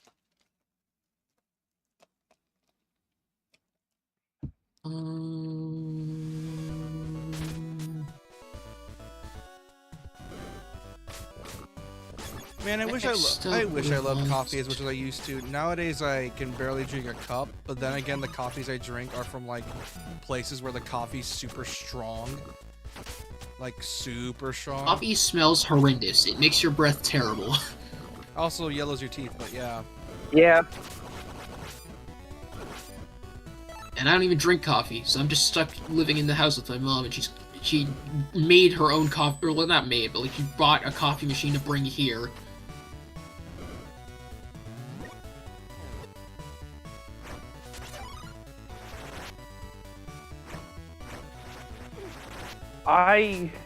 coffee's weird. It comes from I originally... True, it can. fuck. But I started drinking coffee because I live in the middle of nowhere, so sometimes the water tastes bad, like fish, or it's completely white. Sometimes it's rusty and orange. That sounds not okay. Where do you live, Flint, Michigan? I found the Igarashi poster. Close enough. I don't live quite in Michigan, but close enough to Michigan.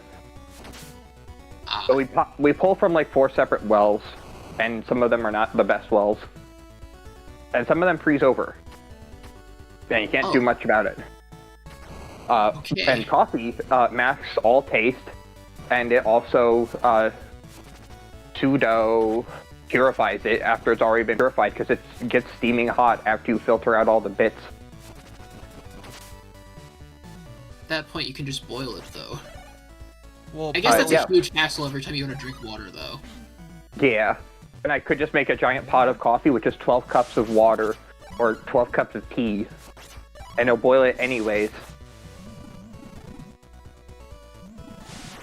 Jeez. It's just easier for me to make coffee. I ignored it this and I entire hated it. section with the bat. Let's go. Hell yeah. Yeah, I used to hate coffee, and I played Alan Wake, and then I realized I'm just Alan Wake if I drink more coffee. He's literally me. It's your persona. Just brew. Dude, if my persona was like Alan Wake or The Darkness, that would be rad. The darkness from the darkness. And fucked up. The darkness from the darkness. Now, if it was the darkness from the darkness, You'd be that's even miserable. more fucked up than the darkness. Yeah, from... you just be yeah. miserable. Well, I mean, I wouldn't be any less miserable if it was Alan Wake's darkness. That was my persona. Yeah, a persona that's constantly trying to rip your sanity away from you. Yeah, that sounds like it sucks. Yeah. Yeah, there's that never appeared in any Persona game, right, guys? Ha ha ha. Never ever. Persona 1 and 2 are crying in the corner. That's not even the one I was talking about, but okay. It sounded like something that would actually be in Persona was- 1 and 2, because I don't think they would ever do that in modern Persona, because I think they're cowards. Well, I was thinking of 3. And Persona 4, Yeah, I was though. also thinking of 3. 4 also. I think Persona 5 is the only one that doesn't have the personas actively harming you. Because 3 is, well, I can't say because of spoilers, and I can't say 4 because of spoilers. But- Dude, Okay, we have. thanks to the someone doesn't know anime. 4. What is wrong with you? It's been it's like Resi 4. It's been ported to God knows what. Like, if they wanted to, I'm pretty sure they could port people Yeah, Vanilla but- Golden onto phones. You forget that people that like Persona don't actually play Persona, so Oh, people are waiting until yeah. Revival comes out. Yeah, you're right. So- Persona fans don't play their own games, right? Yeah, so I'm waiting until at least 2 years after Revival comes out. That way Joseph Anderson can have fully played it, and they can watch the Joseph Anderson playthrough. Oh yeah. It really be like that though. Because people don't want to play video games no more. They just watch playthroughs, which is ironic considering supposedly the modern Let's Play is dead.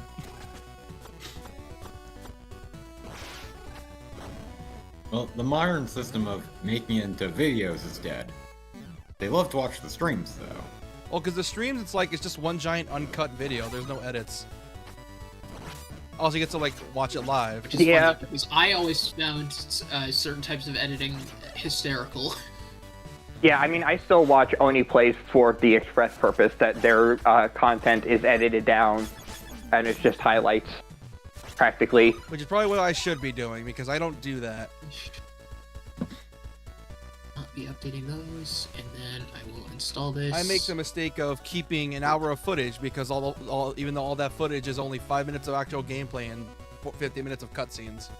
Because for some reason, Bayo 1 is full of that near the end. Why is there an hour of cutscenes near the end of the game?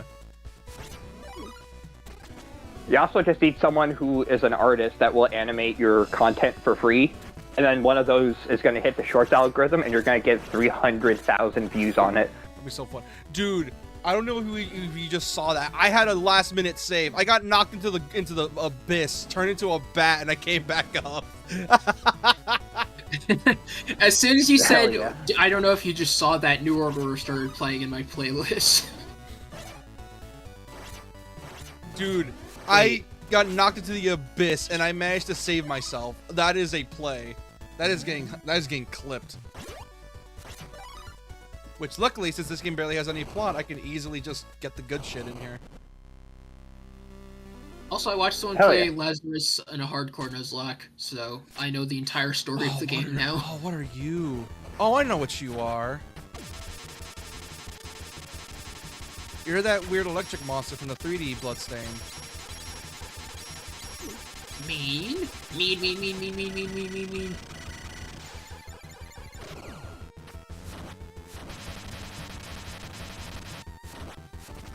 What is taking... Okay, that took a bit too long. What, oh, okay, that... What is going on here?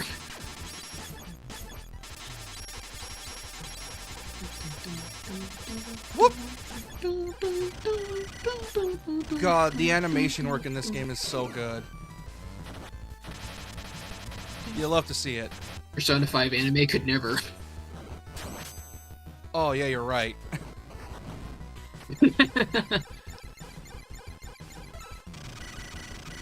Seriously, I haven't even watched that anime. I just watched your bud Tevin's like clips from it, and it's just there's so many looped frames. It's man. Dude, you know what's funny is that the reason there's people just, only like, watched it is odd because of the Persona proportions 4 for anime. things. That's the messed up thing. Because the Persona 4 anime was amazing, and then people expected the same quality for 5, only for that to, you know. Oh, what is this? Yeah, What it's is going this? from peak Persona 4 anime to we spent all of our money getting Xander Mobus and the other prominent voice actors to say more than no lines. My goat Yamatsu We need a- no Orochi is disappointed. What am I looking at? I have- Are you looking at an Axiom Verge moment? I'm not looking at the screen. I'm just dead. Wow, look, death. That. I don't know what that is. Is that so? It's scary is what it is. Why are there two? Okay, well, we'll just put them both, I guess. Okay, this part's Interfere. definitely scripted, because I think you're just meant to just run. But would you lose? Yes. This is a Castlevania game, of course I'd lose. You No. know. Wait, that's the wrong one. You know, people talk about forced losses being, or at least they used to when it was still meaningful. Talk about it being impactful, but really, a forced win is even more impactful, a la Final Fantasy V. Because it's like, it is a canon event. You are meant to win. Well, I mean, have you all played Final Fantasy V? Started it. Not Sure. yet. Started it. But I I- forgot about it. Well, I was gonna say I don't care. Oh, well, okay. So, one of your party members, Galoof, like, once you're about to lose the second world's crystals, Galoof just goes into a 1v1 against Exdeath, and Exdeath spams the most powerful spells in the game, but you don't go below 0 HP, and Galoof just keeps attacking. He just wins the 1v1.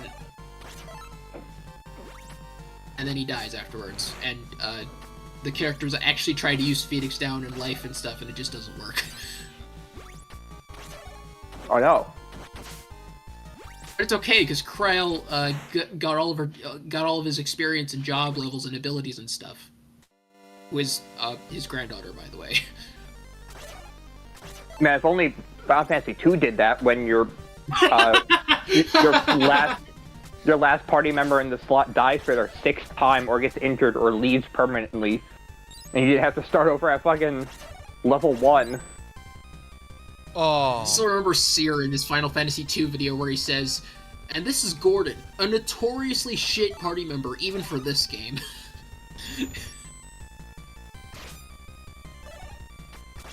That just got to me. Also, my favorite Final Fantasy II character is Rickard. Well, that isn't that hard. Rickard's fucking cool. Or in the NTSC prototype, Edward. Edward. Let me tell you, the next Edward to appear in the series was not as powerful. Fuck. Fuck. Edward is the bard in 4, right? Or is that Yeah, 5? that's the one.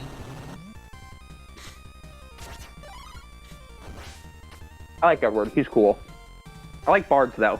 Bards are fun classes to be. I thought you were gonna say butts. Bard for who a sec, fell and I into don't know water, why. broke all of his bones. I think you're gonna say butts or something. Yeah, not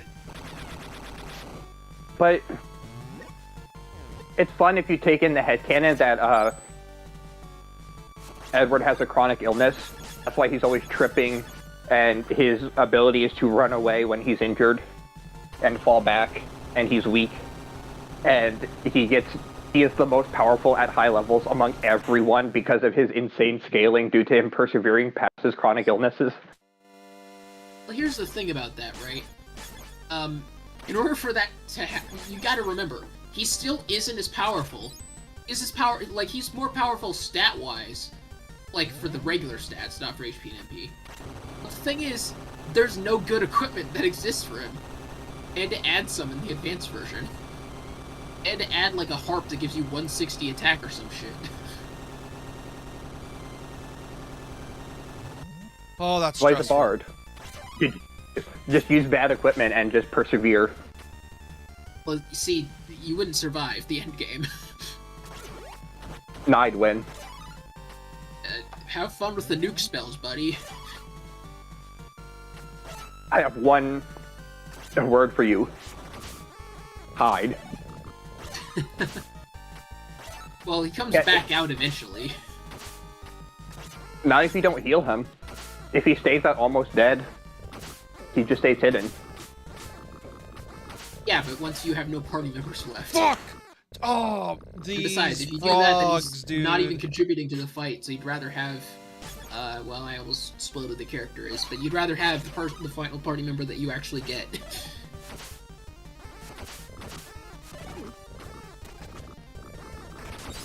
Let's see here. Unix error, stat, dialog.tlk. Okay, I don't know what that error is, but I guess I'm deleting that. I like how I'm probably gonna be able to beat this game. Hey, Manic. Hello. Hello. Yo, check Hey. me live! I'm not actually live, it's just a bit. I'm playing Castlevania. I'm playing a totally not Castlevania. Oh, don't tell me this is death. If this Totally is death, not I'm gonna be upset. Castlevania. Totally. It's Castlevania at home. Is that a hot demon lady? Oh, that is a hot demon lady. Oh, damn. 8-bit Glory. That looks like a Power Rangers villain. Hey, some Power Rangers villains are hot. Yeah. I'm not denying that, I'm just saying. You know, I never watched Power Rangers growing up. I really I enjoyed had- it growing up. I was gonna say you were robbed of I had one tokusatsu of the- greatness, but never mind. I had one of the Power Rangers shows on DVD, but I mostly played it because it had the bonus features of a game that you would play with the TV remote. Oh, those games, the super horribly. Ooh, an elevator able to be phase controlled. 2. Oh, never mind. Yeah. I always watched RPM. Fucking loved RPM. RPM's considered great. Even Japan loves RPM. It's just a good show all around, Ah, really. this is Like, Lunala. you got... How the hell do I hurt you? Oh, I got the Silent Hill fog outside my house. Jesus Christ. isn't that just average London? Hell yeah. Yeah, no. Kind of, yeah, but it's every second. So anytime I take a nap, when I wake up, for some fucking reason, there's always a fog. That without fail. Yeah, you got the Raging you got Loop hit with ass the shit right there. you got hit with the Castlevania fog. I got hit with that Castlevania fog, yeah. No, you got hit with the Silent Hill mist from fog. Raging Loop. The Silent Hill fog. Yeah, I got confused. I'm gonna kill myself. Anyways, Nobody- Fucking hell, it wasn't that bad of a mistake. Calm down. no, it's because I if think if you lose one party member in this game, you might as well just kill yourself and waste a life to get all of them back. Right. I thought you were just so distraught that you got Silent Hill and Castlevania mixed up. You were like, I can't go on anymore. No, but not honestly. I Like, how the have fuck? brought, I have brought great game to my video game knowledge. disappointment is immeasurable. and my Also, days why were- does she remind me of Alma from Ninja Gaiden? I hate Alma. Oh, I think she just looks like Lunola. In her second phase, not this one. Also, On I don't see wings? it. I don't think this one's hot. Fair enough. Damn, my guy Zangetsu is a tank.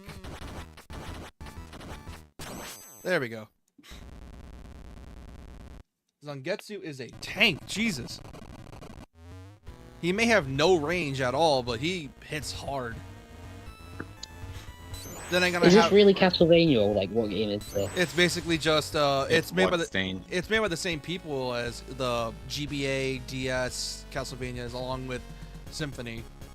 And this actually I'm Oh, lying. okay. It's actually made by Inti, because before the main Bloodstain came out, which is a 3D one, they were releasing promotional material, and the promotional material for this game was this. And it is a really fun game. And for some reason, people hated the 3D one, which is understandable at launch, but nowadays it's like it's good now. Hmm. Well, people still hate Cyberpunk, even though it's good now. I fucking love Cyberpunk. That is one of my favorite games of all time currently.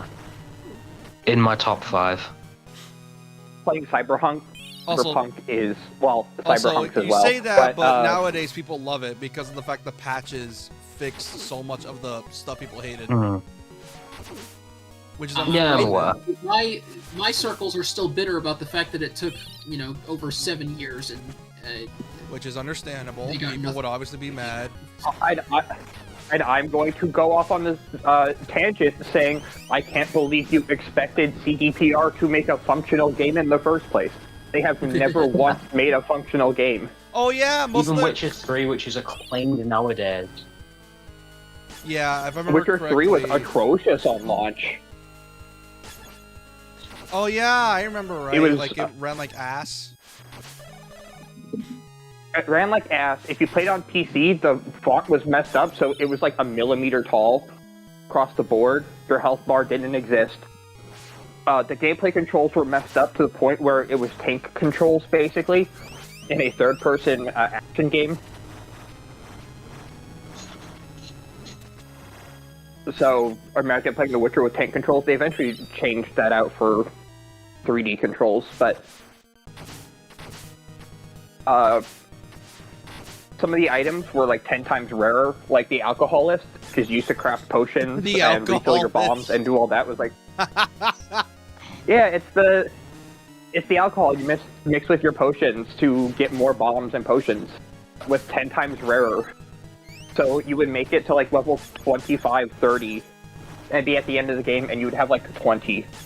And that's if you were scrounging and saving up as much as you could. That's if you were lucky, It essentially. was fucked up. Yeah. Since every single chest is randomized,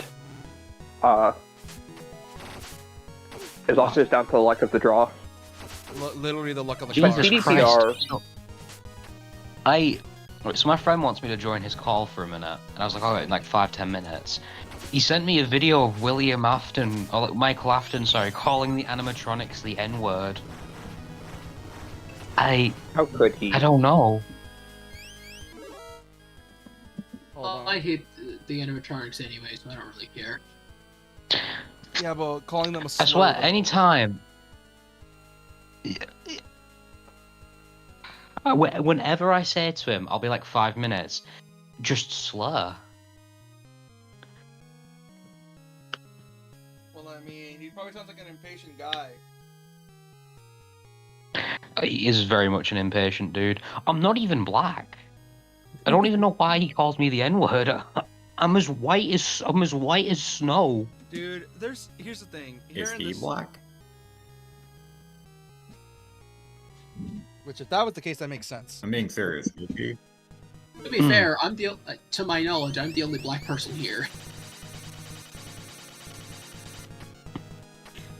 Oh god, she threw the moon at me. Whoa!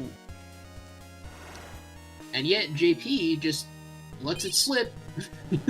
Somehow, and I will never stop reminding him. Damn. Every single time without fail, he'll manage to He's let black. it. No, he's not. He's white. He's an autistic white Jersey man. He has a face Oh. reveal. What do you mean face reveal? He's never hidden his face. Reveal. He has a face cam. Well, yeah, that's what I'm saying. Oh, that's mean. I gotta do the boss again. The big bald dude with the large beard. That is Right. cruel. Well, before he calls me any more slurs, I'm gonna head off now. all right. I'll see you all later. Bye. All right, cool. Bye. Don't let him call you more Bye. slurs. And we open up waydo.log because I've been talking to you guys for so long that I forgot what I saw last. Planar Sphere Return B2. Okay. So, are there any more quest slots that I have? I don't remember. I need to save as much. What game are you magic. even LA mods for? Baldur's Gate 2. Also, they're all already downloaded. They're just I've acquired them in such spacious over different periods of time, and I didn't organize. My computer is not organized, so I have to find them all. Fair. Our bard's good in Baldur's Gate. I forget. There's like one bard, and I always end up dropping him immediately. That one bard is bad, but you can theoretically use them, and they prevent like morale loss, so they can stop like fear and stuff. The issue that I have Also- only ever had an issue with, like on the 3 or 4 spellcasters that fear. Dude, that guy that casts horror on, or like, yeah, I think there's a guy that casts horror on you. He starts by casting the one that gives you 3 illusions. I can't remember what that is. I And then just he jumped my casts death. horror, Okay. and then he just magic missiles you to death. That is a hater beginner's trap. You know what? And Everyone's he's dead just standing in the middle of the woods, and you can hit him early. No, I'm talking about the one with the friendly arm in. Oh, him! I fucking hate him. What I do is Yeah, I he's an ass. so what I do is I aggro him, kind of. I lead him over to the guards. Guards. I just let the guards beat the shit out of him. Yeah, that's what I do too, but it's not consistent enough, so I usually take 1 or 2 deaths when that happens. Yeah. Hate him. It's funny though. It is funny, but man, is he a hater. Dude, there was a dedicated section of it, I think, in one of the Baldur's Gate 1 video summaries that I watched. I can't remember which one it was. It wasn't the I played the first Baldur's Gate, so you don't have to. It was the other one that I was watching. Or that I've watched Baldur's multiple 2? times. No! The name of the video, man! But we are talking about Baldur's 1. Yes, we are talking about Baldur's. I gotta beat Baldur's 1. I beat the tower section. I went in there at like level 5, and I came out at level 7.5, I think. Almost 8. I always play with EXP mods because the EXP cap, I removed the EXP cap so that all classes can get to level 40 instead of just some of them. Wait, they EXP lock you in Baldur's 1? Yeah, Baldur's because 1 and Baldur's 2, they're 2 different caps. But in Baldur's Gate, like, you know, the highest level you can get at the end of Baldur's Gate 2 depends on your class, right? That's some bull. So, Thieves can get to level 40 because they take so little experience to level up, but the XP cap is the same for all classes. So, classes that are slower to level up just end up not being able to reach level 40. kind of dumb. It's not great. That's why in regular D&D, it's congruent level 20 across the board cap. Yeah, that's some bull. Yeah, I think they wanted like some sort of drawback for some of the classes. Like Paladin is incredibly powerful, but I don't know why they did that with Druid though, because Druid gets to like level 34 at the XP cap, and it's like, Man, I love Really? druids, but woof, does it feel like druids are really not good in Baldur's Gate 1 and 2. except Jahira. Yeah. But that's also because she's Druid Fighter as well, so it's Yeah. everything that she would not have with Druid. Or with Black as a Druid, she makes up for as a fighter and can just face tank things. Still think it's funny that Ankeg plate doesn't count as heavy armor. Yeah, I always count as natural-based armor. Well, I mean, yeah, Even if but it think is. about how heavy it is when you carry it, right? And that's just the shell. And then it turns into armor that barely weighs anything, and can also be equipped by, I think, clerics, so they can still attack. Like, they can still cast magic. Yeah. I have one on my... Or I did have one on my cleric. I recently got rid of it because magic. Yeah. Yeah, another reason why I'm kind of interested in barbs right now is when we do our D&D campaign, I'm going to silvery barbs everyone. Barbs are just neat, but they always feel like they're either super powerful with like their buffs and debuff spells, or really weak if they're another party it's like member there's no that isn't in between. optimized. I Yeah. understand it's really tricky to imagine if Megaton had like a job system. Yeah, that's called You have metaphor. the demons, and then you also have each one has to be a job. I want to say that's called metaphor, but Not quite. Close, I would say, but I also haven't played Metaphor. man, this boss ain't even that bad. I'm just eating shit.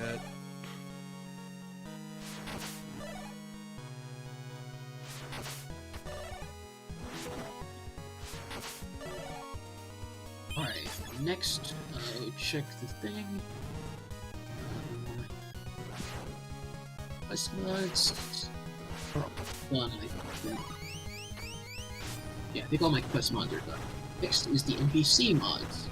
That makes sense. Also, fun fact: Ray That was Chase voices sneaky. Jebel in the 3D games. What? In Bloodstain. I'm talking I about thought you just Bloodstain. said Jebel, and I was very confused. Yeah, there's a character named Jebel in Bloodstain, and he's voiced by Ray Chase. Oh, because of course he is. And I'll be Miriam, honest, from don't know who that Deltarune? is. Miriam is also voiced by Erica Lindbeck. And Zangetsu is Can't voiced I believe- feel like I've heard that. by yeah, Erica Lindbeck's Futaba. Ah, So most of their budget for the 3D game went to get into VAs like David Hayter, Ray Chase, and Erica Lindbeck. Because of course. let's see, like... Next up, we want... Oh, this boss is tanky. Next up, we'll do... Yeah, we'll do Fade. Okay, the boss ain't that bad. I'm just sucking. Major ass.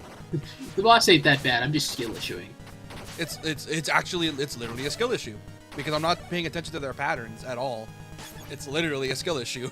I'm Yeah, I just saw being you ass. just walking into the crescents, and I was like, what is this guy doing? But I also didn't want you to be like, oh yeah, why don't you play it then? And then I was gonna be up shit creek. Nah, you're good because I don't play a lot of Classic Vania a lot of the time. So of course I would have a skill issue because I don't play Classic Vania. That's Fade. Next up, we want Barshun. Oh, that barely just gives you enough time. I get it, you're the final boss, but chill out. Oh, relax. Yeah. Dang. And we'll add the new paper doll. It's a there. classic Vania game. What do you expect? These games are not that long usually. And not only that, it was a game made in like 6 months, 4 months maybe. So the game is literally made on a budget. Literally just a cereal. Yeah, you can find this shit on your cereal box. There we go. Finally. It's the Chex Quest of Castlevania games. Which you were expecting just a side game to hold you off, only to realize you were playing Peak.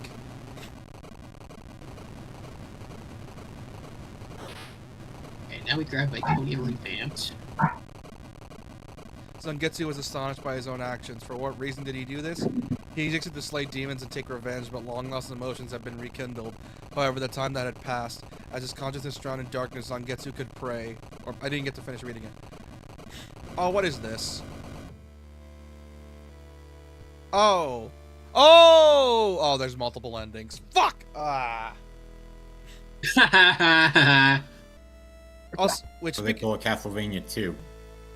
no, you don't need to beat in a certain time. It's more like you need to beat it with a certain amount of party members.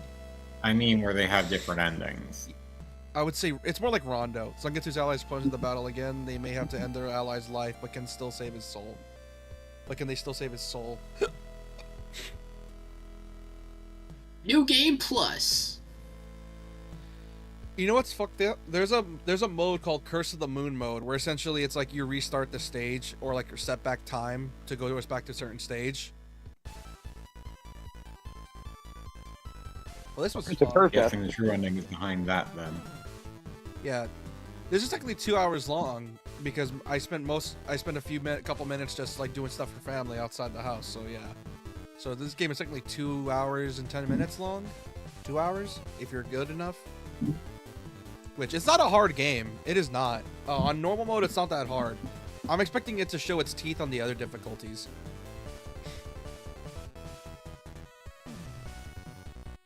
That's what I'm expecting it to do.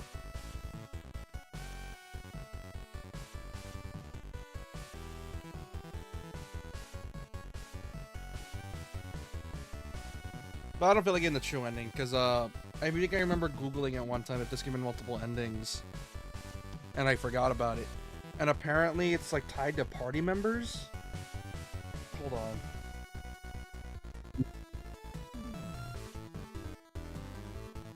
Because no ending is canon, because this game does the thing where it's like, hey, this is like a whole separate timeline. Well, yeah, because you know Zangetsu in this one. Yeah. Instead of the samurai that tries to kill you a few times and doesn't trust you. Yeah. And also because Miriam knew him. So it's very implied that they survived.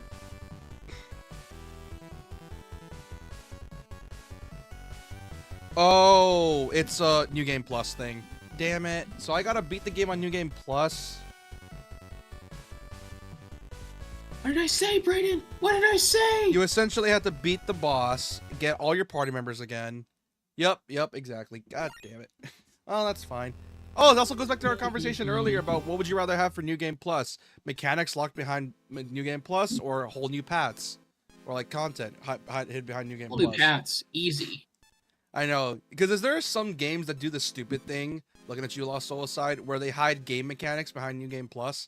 And I'm not talking like, oh, here's bonus equipment or a bonus thing. No, as in, here's your literal leveling up your gear mechanic hidden behind New Game Plus.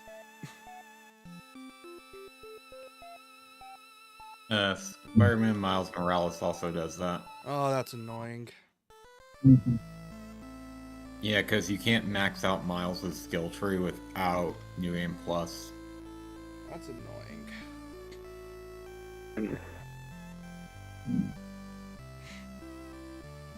Well, I'd say this experiment was a success. Anyways, because also we were streaming, so this is gonna be a short one, mainly because I just messing around and I was bored, and I got through this game for once.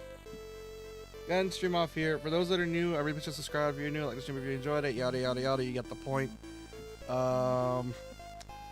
This might be my new He schedule told me from we now were on. streaming. I would not have asked Doc for his location. Like I wouldn't have joked about Doc being in a specific location if I knew you were streaming. Yeah, I probably That's might okay. make this All my the new good things you didn't schedule really say. because this little experiment was made mainly because to check my internet, and apparently